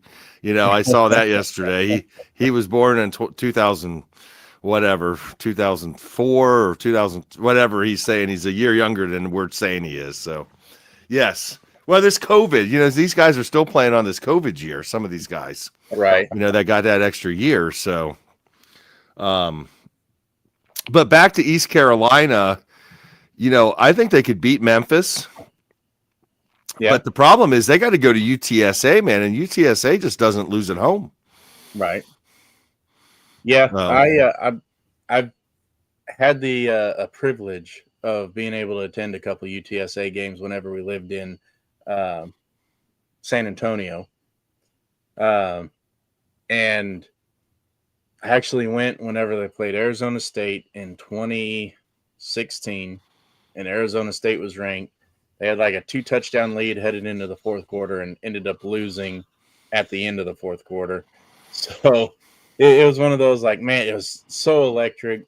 You walking down the halls and everyone's saying UTSA, and it's just fun times. It's good times. They're a fun team to watch play, especially in person.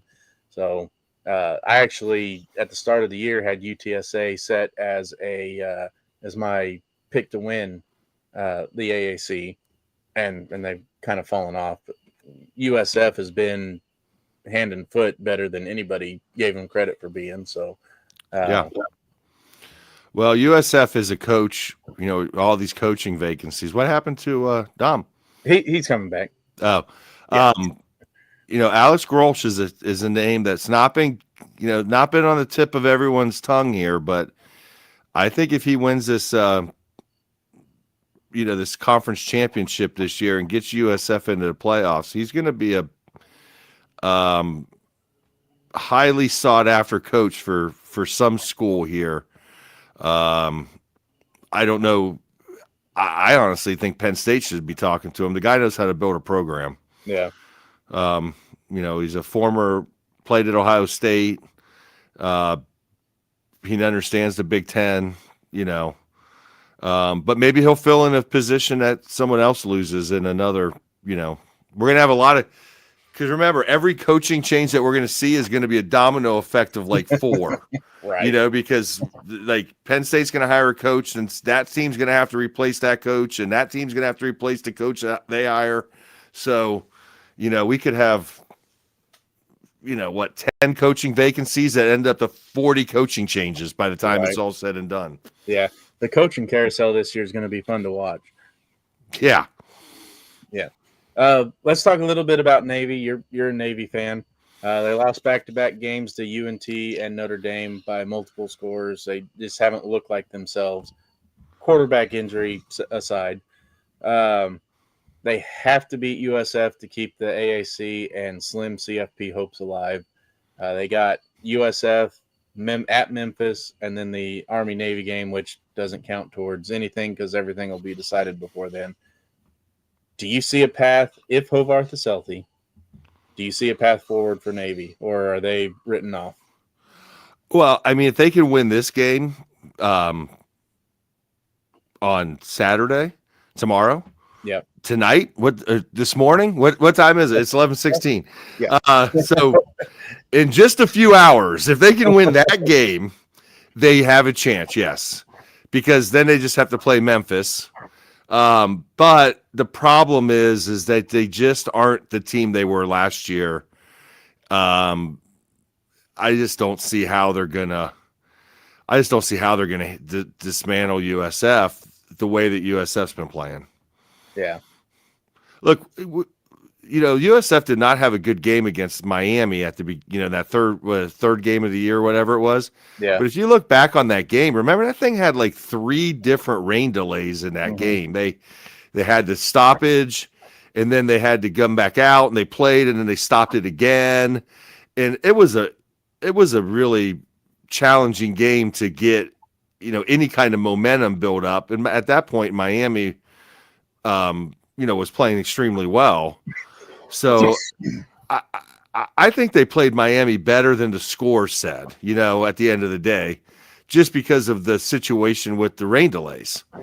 I didn't see that game, but I was following it on my phone, and every time I looked down, it was a different delay. It was a delay here, a delay there, a delay. Right. So, but I just don't think Navy's defense can stand up to it. Now, I will say this, though. I thought if Blake Horvath would have played against Notre Dame last week, like Notre Dame struggled in the first half, and then they came out in the second half and popped 2 touchdowns in 4 minutes, and then it was over. Well, I thought it driving rain to driving sleet to driving snow. So yeah, that was right to fat fluffy snow that was actually sticking at the end. Yeah, but Navy couldn't. I just don't see how Navy's going to beat USF and Memphis in basically back-to-back weeks. Yeah, it is a tough order to give. Yeah, the Mountain West has SDSU, San Diego State lurking in the shadows. Boise State still trying to claw their way back into consideration. If losing Maddox-Madsen, who we found out today may not be season ending. Not today. Found out this week. May not be season ending. But Cutforth. There's vodka in my drink. Trust me. Cutforth has said that he's looking for the start, and he's going to play like he's not going to lose the start. So that's the kind of determination we have in that quarterback right now for Boise State. If Cutforth can cut it, pun intended, and get the offense back on track, beat San Diego State. San Diego State just had a pitiful showing against Hawaii with driving rain conditions and just absolutely laid a goose egg against them. Same type of weather Saturday night against Boise State. but it's at home without having to go to Hawaii. There's a possibility Boise State could win that game and then find themselves in the Mountain West Conference Championship. And let's say nightmare scenario, James Madison loses a game between here in the championship game, and then Southern Miss makes the championship game, beats James Madison. Does the Mountain West Conference champion pop?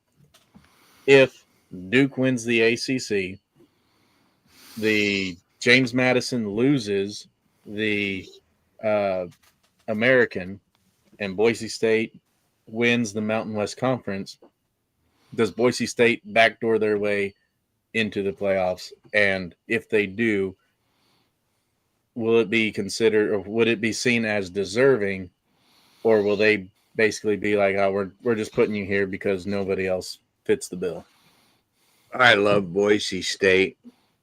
I say hardly ever anything contrary about them, even when it is.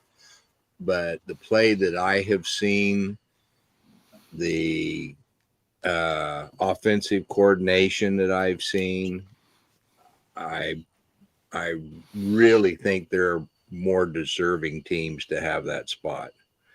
We'll be back.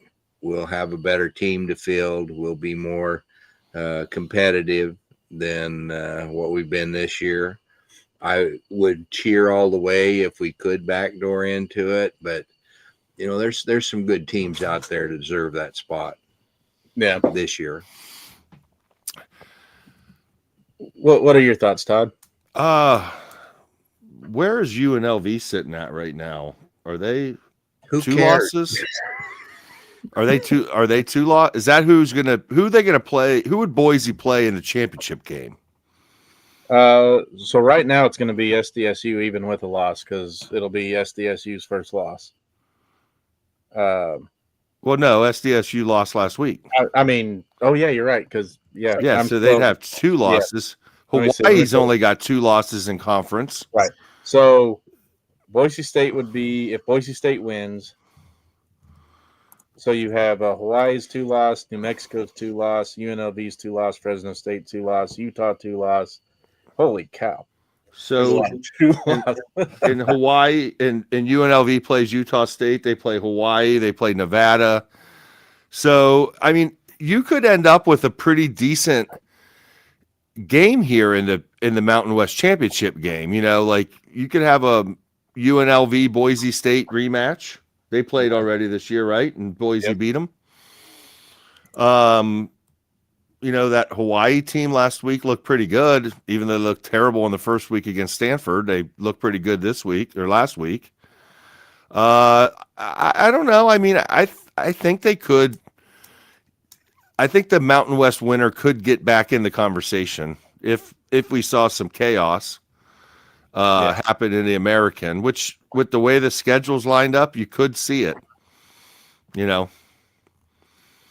Dom, I know you're going to be JMU till you die in this argument, but yeah. Well, I mean, the first part of it, I was looking at Fresno State's remaining schedule. They play Wyoming, San Jose, and who was the last one? Nevada, Wyoming, Utah State, and San Jose State. That's what it is. And so I think they're going to stand a great chance to get to a championship game over there in the Mountain West, because I think obviously you guys and SDSU, one of the two will take each other out for the most part. Yeah. If San Diego State does win, and in that scenario Fresno State wins out, Fresno State will actually get it because they own the head-to-head to Boise State. Mm-hmm. Right. Yeah. Unless some of these other teams own the head-to-head against Fresno State, in which case there's a whole lot of tie-breaking scenarios that I don't have to worry about until that last week of the year, so I don't care. Yeah. So, I mean, I'll stick with the fact that I would love to see two G5 teams in, but I also just don't see them doing it. It would. Those two G5 teams would both have to be like one-loss teams. Then they could really make the argument that they're both not only deserving, but they actually are good enough to compete in this tournament. Where I think you got a 2 or 3 loss team. Well, I don't think a 3-loss team, but if you got a 2-loss team, then you've got everyone's going to make the argument that the SEC team that got left out should have been in instead, type of thing. And I don't see the committee doing that. Yeah, but I don't. But the thing about it is, it's not the SEC team can't be it. It's the 5 highest ranked conference champions, True. and it doesn't matter. It's not between an SEC team and James Madison or the winner of the American or potentially a Boise. It's a difference between Duke winning the ACC and those teams, and that is where I can see the committee saying, "Look, the committee's already said it last week. Now they changed it up this week a little bit and moved Miami and Georgia Tech up a little bit from where they were." But they went into last week. What was the highest ranked? It was 14th, I think, right? With Virginia was like the 14th ranked team. So they've already are saying that at least in the first poll, not this last week, the week before, they're already saying that a 1-loss ACC team at that point was not better than 14th in the country. Yeah. So I don't think I'm telling you, if Duke wins this conference, they are not getting the ACC in. Now, I don't think it's going to happen. I don't think Duke's going to win the conference. No, so it could be a moot point, but I really don't think that they're going to put an 8-4 team in over a potential. So let's just say USF wins out. Their 2 losses are to who'd they lose to in conference? Miami and Memphis. Yeah, Miami and Memphis. A team that beat an SEC team in the Miami Hurricanes. Yep. And then you have James Madison sitting there at 1 loss with wins over East Carolina, Washington State, especially if they go out and dominate. Is it Washington State they play? Yeah.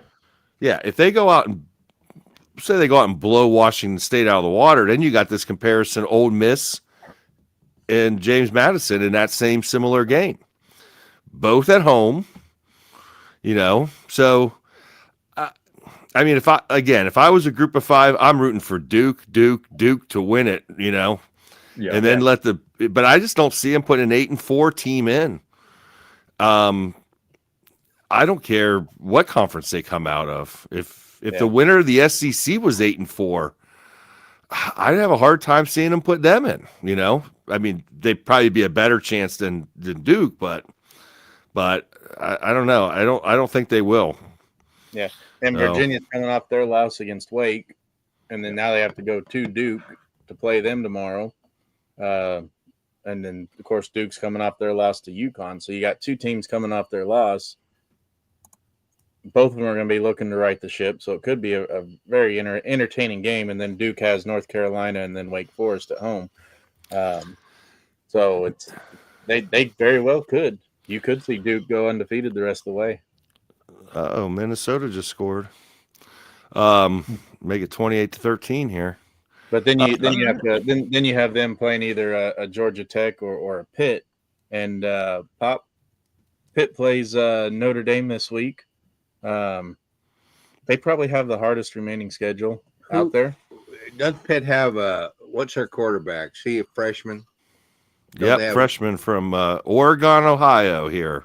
Yeah, and haven't they won their last 5? They have, but if you look at their schedule, it's not been the toughest. They definitely have the toughest schedule. They got Notre Dame, then Georgia Tech on the road, and then they got to play Miami at home. So, they are my miracle pick, because that freshman quarterback, if they don't fill his head with too many X's and O's and let the kid play off instinct, I think Pitt's got a chance to run out.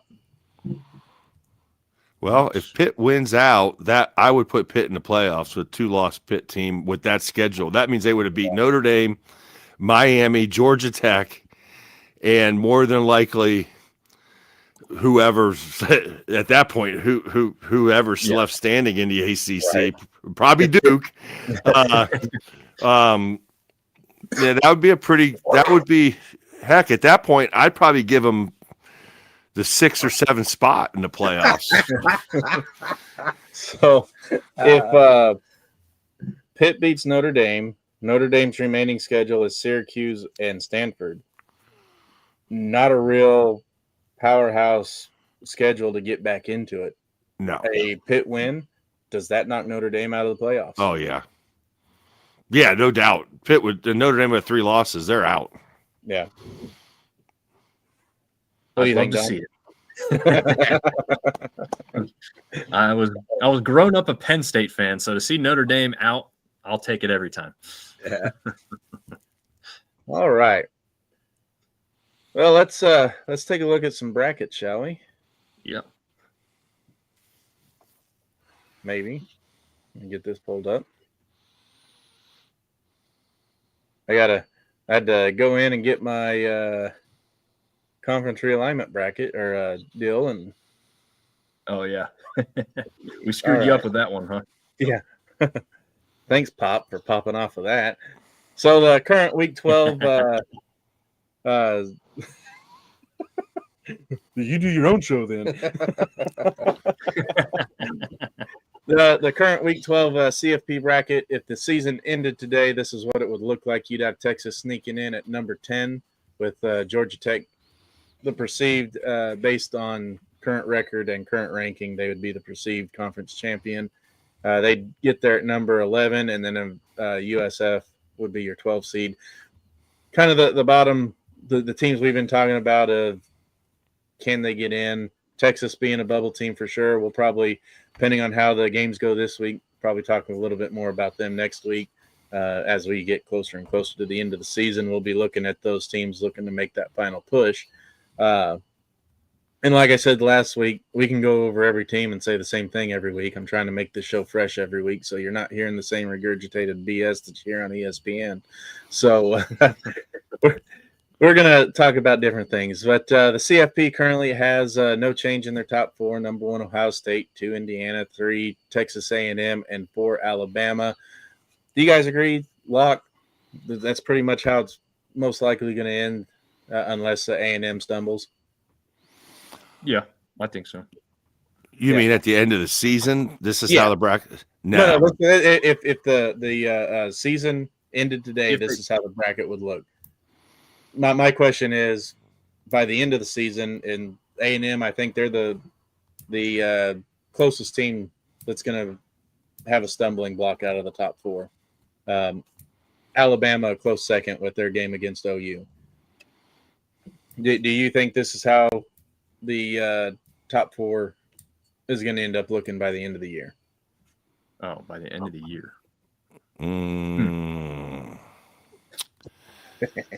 I love the tough ones. I love that sound. I'm going to say no. Yeah.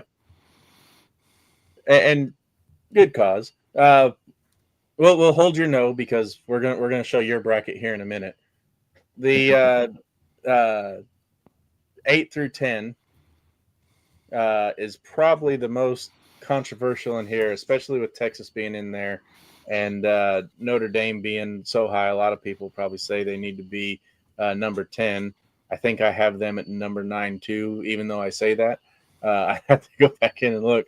But Ole Miss at number 7, some people say they could be a little bit higher. I actually have them lower. What do you guys think of the first round matchups? Season ended today. This was the first round matchups. Do we get good football, or is the CFP ruining the first round by intentionally putting together blowout type scenarios so that they can go back to their 14 playoff and eliminate anybody else having a chance? I think these are interesting games. I mean, Georgia Tech and Texas Tech, that could be a very interesting game. Yeah. They're not going to go back to the 14 playoff scenario. They lose money. Yeah, the question is, are they going to go 14 or 16, you know, in the future? Yeah. 16 is the next progression. Yeah. I think as much as I don't like Notre Dame, I do think a game with Oregon would be a very interesting match. That 8-9 matchup, I think it would be good football. I'll say that. I'd be really interested to see what USF could do against Georgia, to be honest with you. Like you said, Georgia offense, not kind of what it's been in the past. The defense is going to be really good, but I think USF, the way that they call their plays too, it's, they've got some trickery, some fancy stuff that they'll pull out, and I just think it would be a fun game to watch. Yeah. All right. And Todd, this is your – nope, that's not your bracket. Hold on. Yeah, it is. There it is. Okay. It just took a while to change on my screen. This is your bracket. This is your end-of-year bracket. I have your current top 25 is there on the left, and I kind of took the liberty to kind of guess who you think your conference champions will be based on your top 25. You can tell me if I'm wrong, and I'll own it. But this is your current top 25 there on the right side, and then your bracket of what you would how you think the CFP is going to end at the end of the year. Go ahead and give us a rundown of your thought process and why you chose what you chose.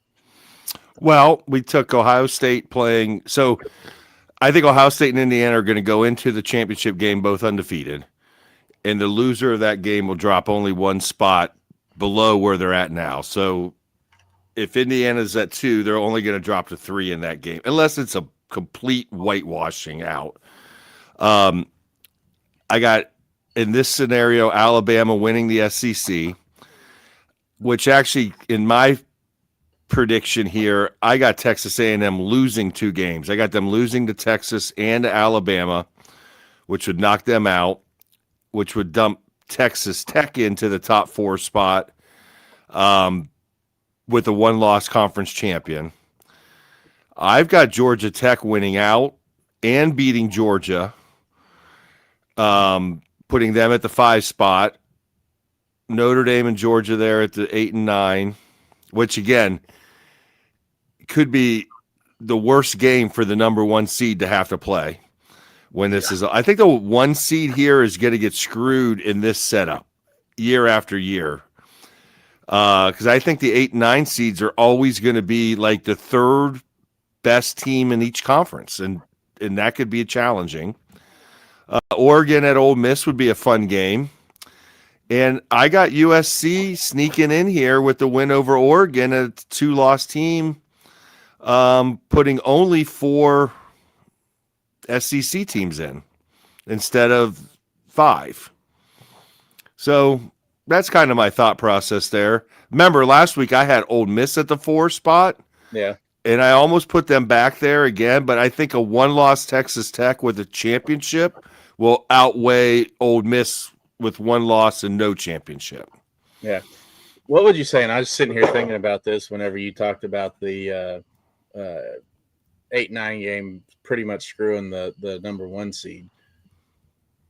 Flip 1 and 4 and 2 and 3. To where the 2 is playing the 11-6, the 3's playing the 10-7, the 1's playing the 12-5, and the 4's playing the 9-8. Right. I like that better too. I mean, for the top seeds. Yeah.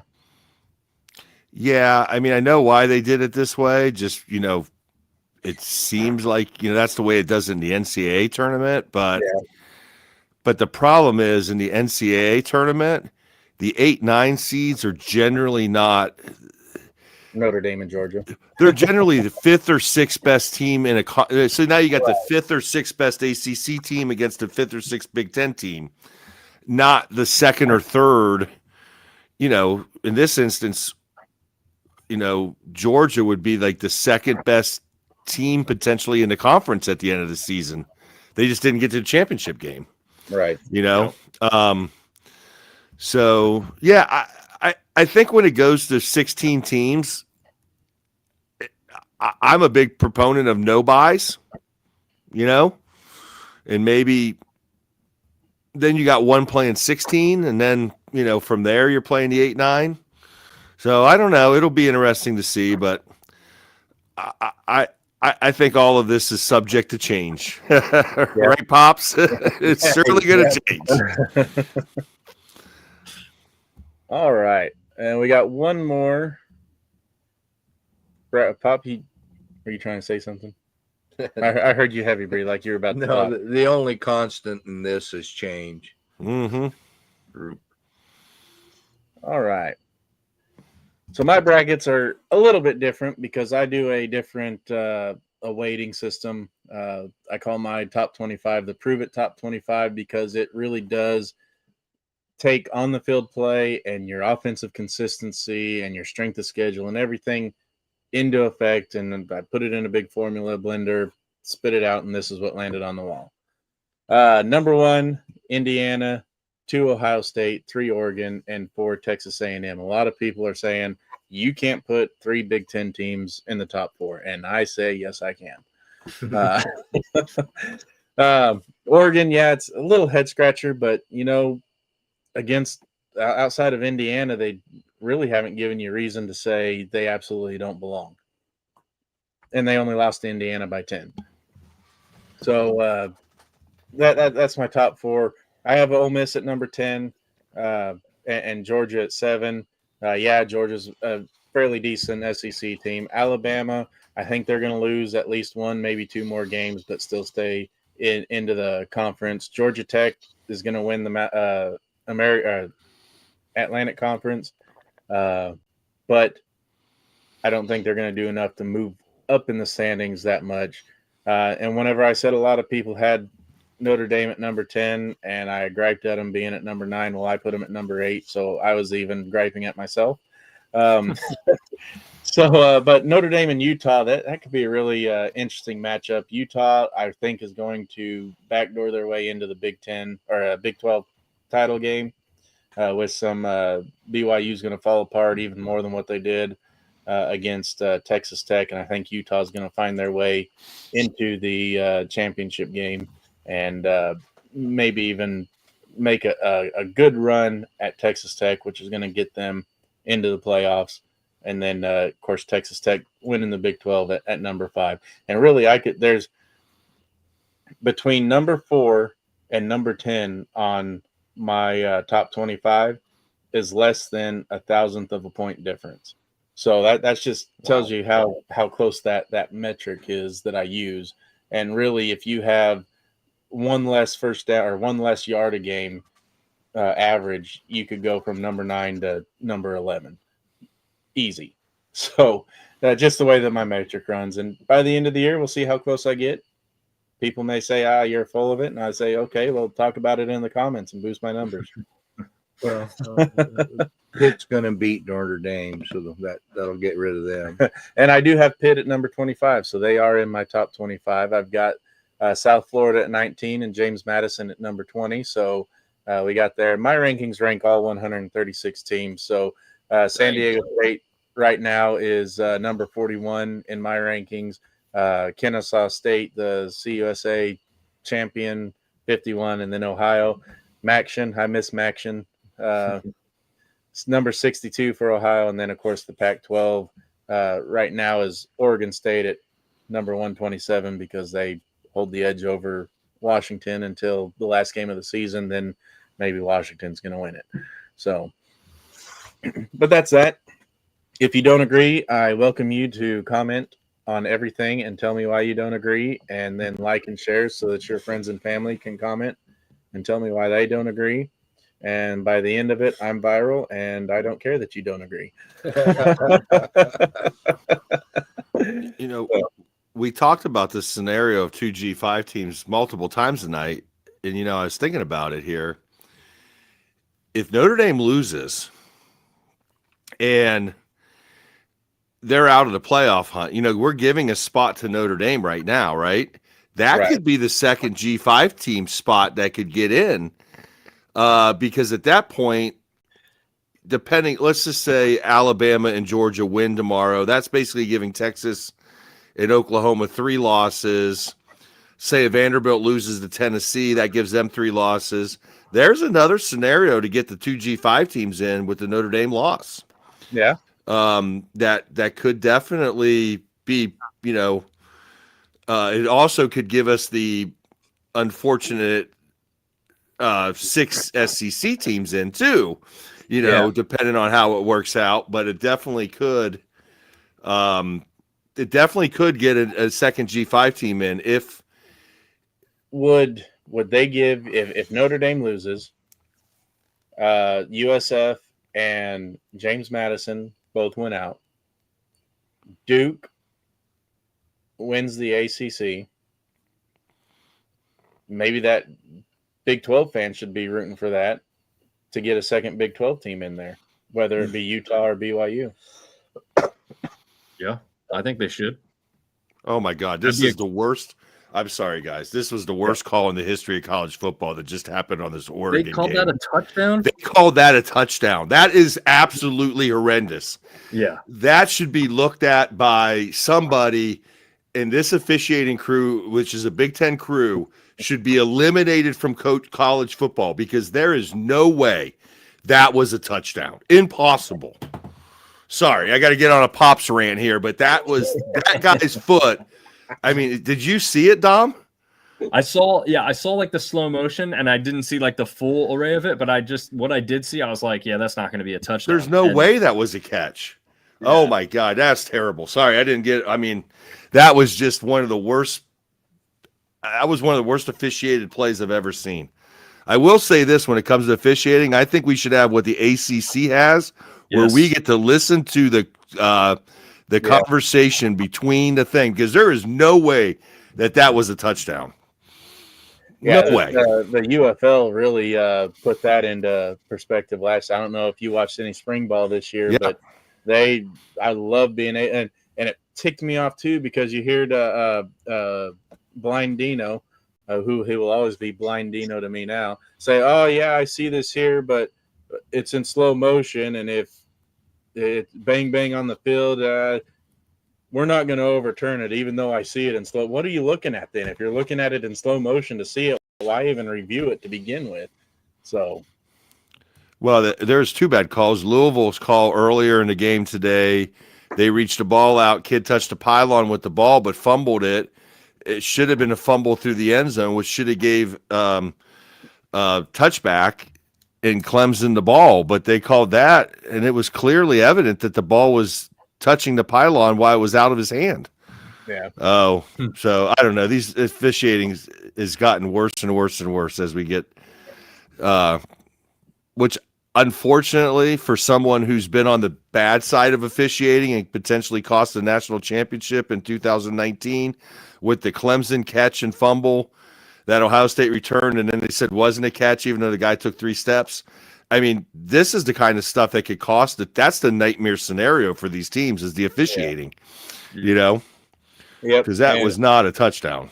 And, whenever they brought betting to college sports, that it's kind of, it doesn't matter who, you can make all the rules you want about not being able to bet on the games, but you got with technology the way it is and proxies that you can use, you know that they are. Yeah. All right. Well, we're almost to midnight here on the East Coast, so we gotta wrap it up sometime, Sam. I gotta get to bed. Oh no, we need you not healthy. We're gonna run through these games to watch this week real quick. We did cross the 2-hour mark,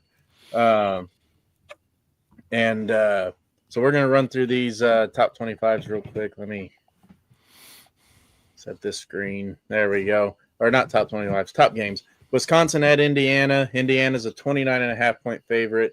Wisconsin coming off a win over Washington. So Indiana really can't count them out. I think Indiana wins over Wisconsin. I'm just going to run through these guys. If you want to interject into anything, holler out and say, yeah, I agree, or no, wait, you're just way out there. I just have a question of why you included that in the games of the week. That's going to be a slaughter. It is, but I put it there because Wisconsin beat Washington last week, which everyone thought was going to be a slaughter. So If Wisconsin can duplicate their success from last week at Indiana, and Indiana looking ahead to next week, it has its potential to be a trap game.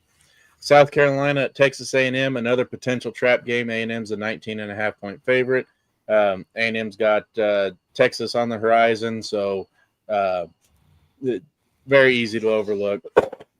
Notre Dame at Pitt. This is probably going to be one of the games of the week. most entertaining games of the week. Notre Dame's 12.5-point favorite. CFP is looking for a reason to add more SEC teams, in my opinion.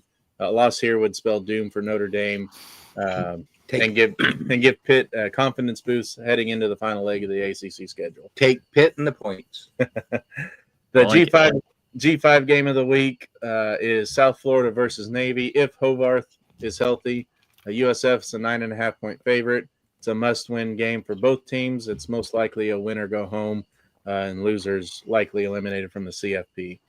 At OU at Alabama, Bama's a 6.5-point favorite. It's a must-win for OU to keep their playoff hopes alive. They're currently on that bubble that we'll most likely talk about next week. Alabama's absolutely can lose that game too. Memphis at East Carolina. ECU is a 2.5-point favorite.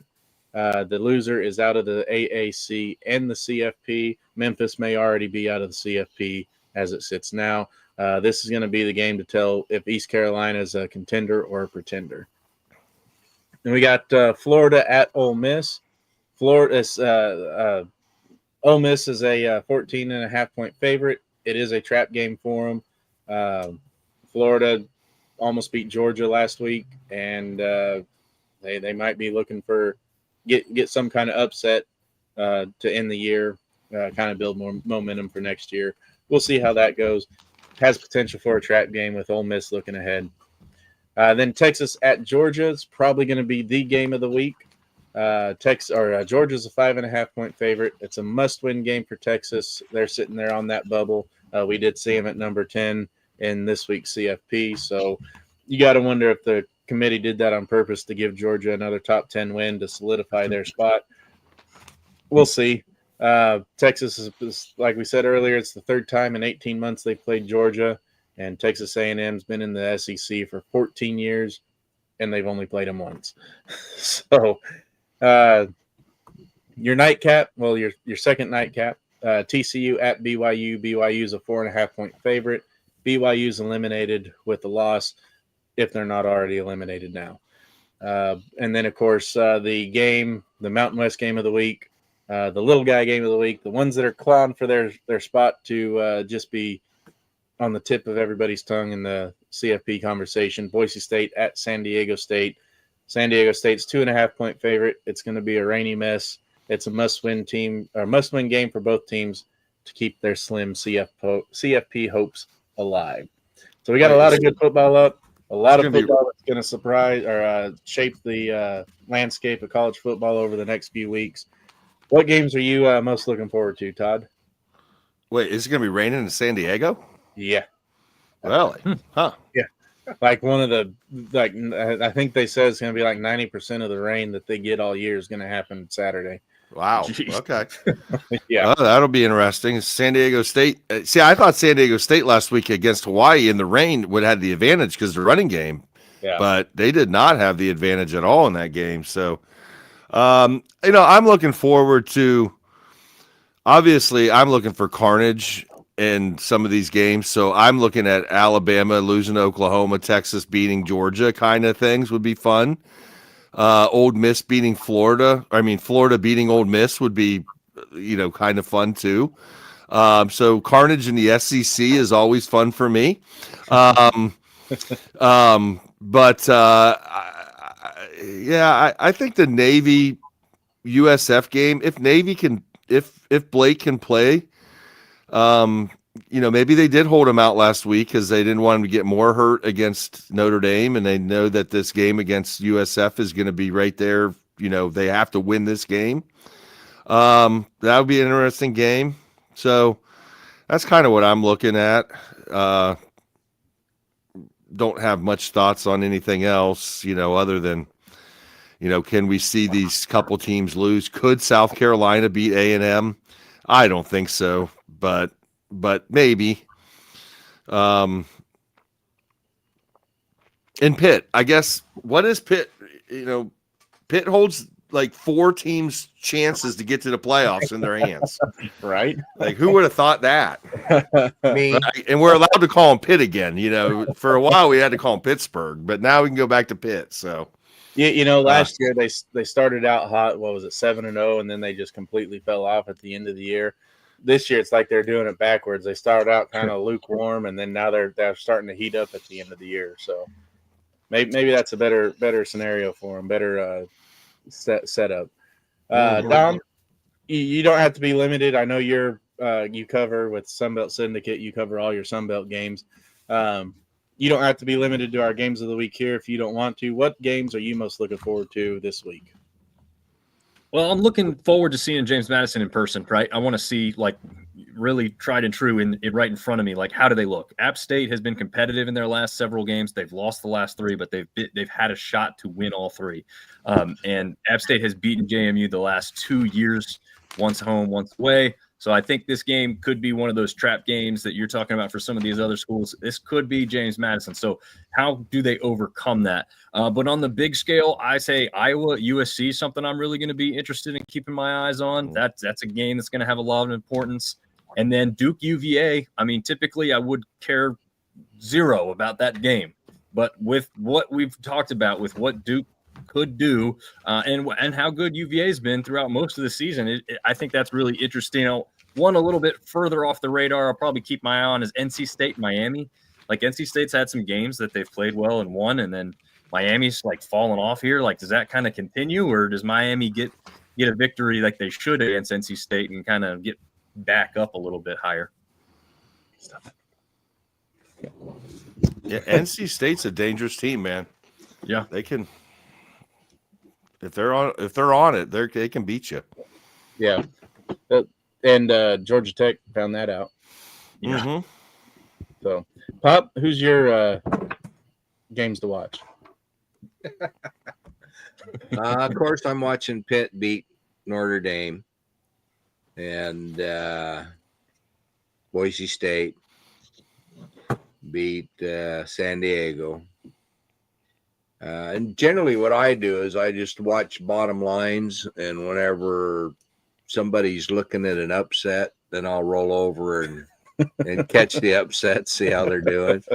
But the ones I'll keep track on is Pitt and Boise State. Yeah, I'm looking forward to the OU Alabama game. If OU is going to be a contender in this CFP and keep their chances alive, it's going to be today. If they lose this Alabama game, they're out.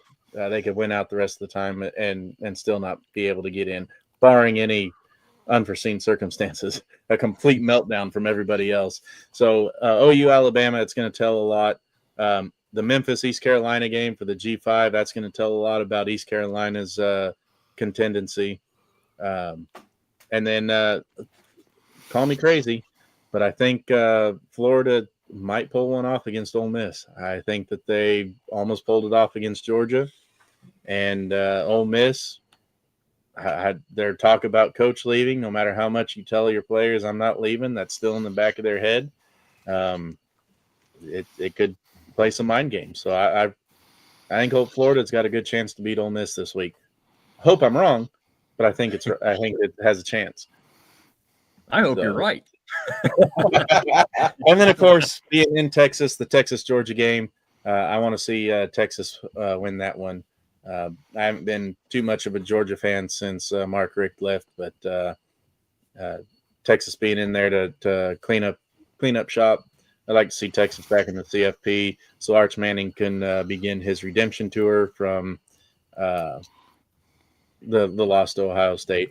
A lot of people expect Arch Manning to be Eli Manning in his prime right off the bat and aren't letting the kid grow into his game. And I think that Texas making the CFP and being back on that national stage and Arch Manning able to navigate and take him deep in the playoffs is going to bode well for both his confidence and the fans' confidence in him. So that's the games I'm looking forward to. So. I'm looking forward to bed. I know, we're wrapping up. Dom, you have any final thoughts over there in the Appalachians? No, just looking forward to finally seeing football again tomorrow in person. Yep. Todd, final thoughts? No, I'm with you guys. I want to see. I want to see Texas win the SEC championship. I wanted to see it last year. They lost to Georgia in the SEC championship game because. Remember, the conversation's always, if you played in the SEC, you would have 3 losses. Well, if Texas wins the championship in the SEC this year, that means they would have played 2 full years with 2 regular season losses, 1 conference championship loss, and a conference championship. That argument can no longer be made because remember, Texas wasn't a very good football team in the Big 12. Right. They had won 4 Big 10 championships in what, like 20 years. Like Oklahoma was the dominant team in the Big 12. It wasn't Texas. And whatever people want to say about the conferences, it was always the Big 12 that was the worst conference of the 5 conferences. It was the Pac-12, the ACC, the Big 10, and the SEC, and then it was always the Big 12. So I really want that to happen just so we can throw that argument back at SEC fan of, look, guys, you know, they say, well, if Ohio State was I say Ohio State would be more dominant if they were in the SEC because there's a lot of kids in the South that want to play at Ohio State that don't want to play in the Big 10. Right. That if they were in the SEC, they would play at Ohio State.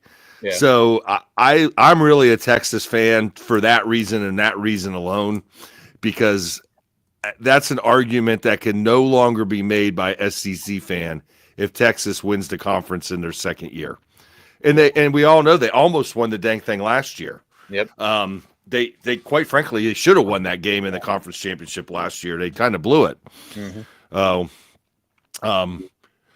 When Gunnar Stockton came in, they didn't really know what to expect with Gunnar Stockton and kind of got out of their realm there. So that's my thought on it. I'm going to be rooting for Texas hard. I'm going to be rooting for Oklahoma hard. And obviously I'm hoping the Buckeyes don't, let Nico sneak in here and stand upright for very long.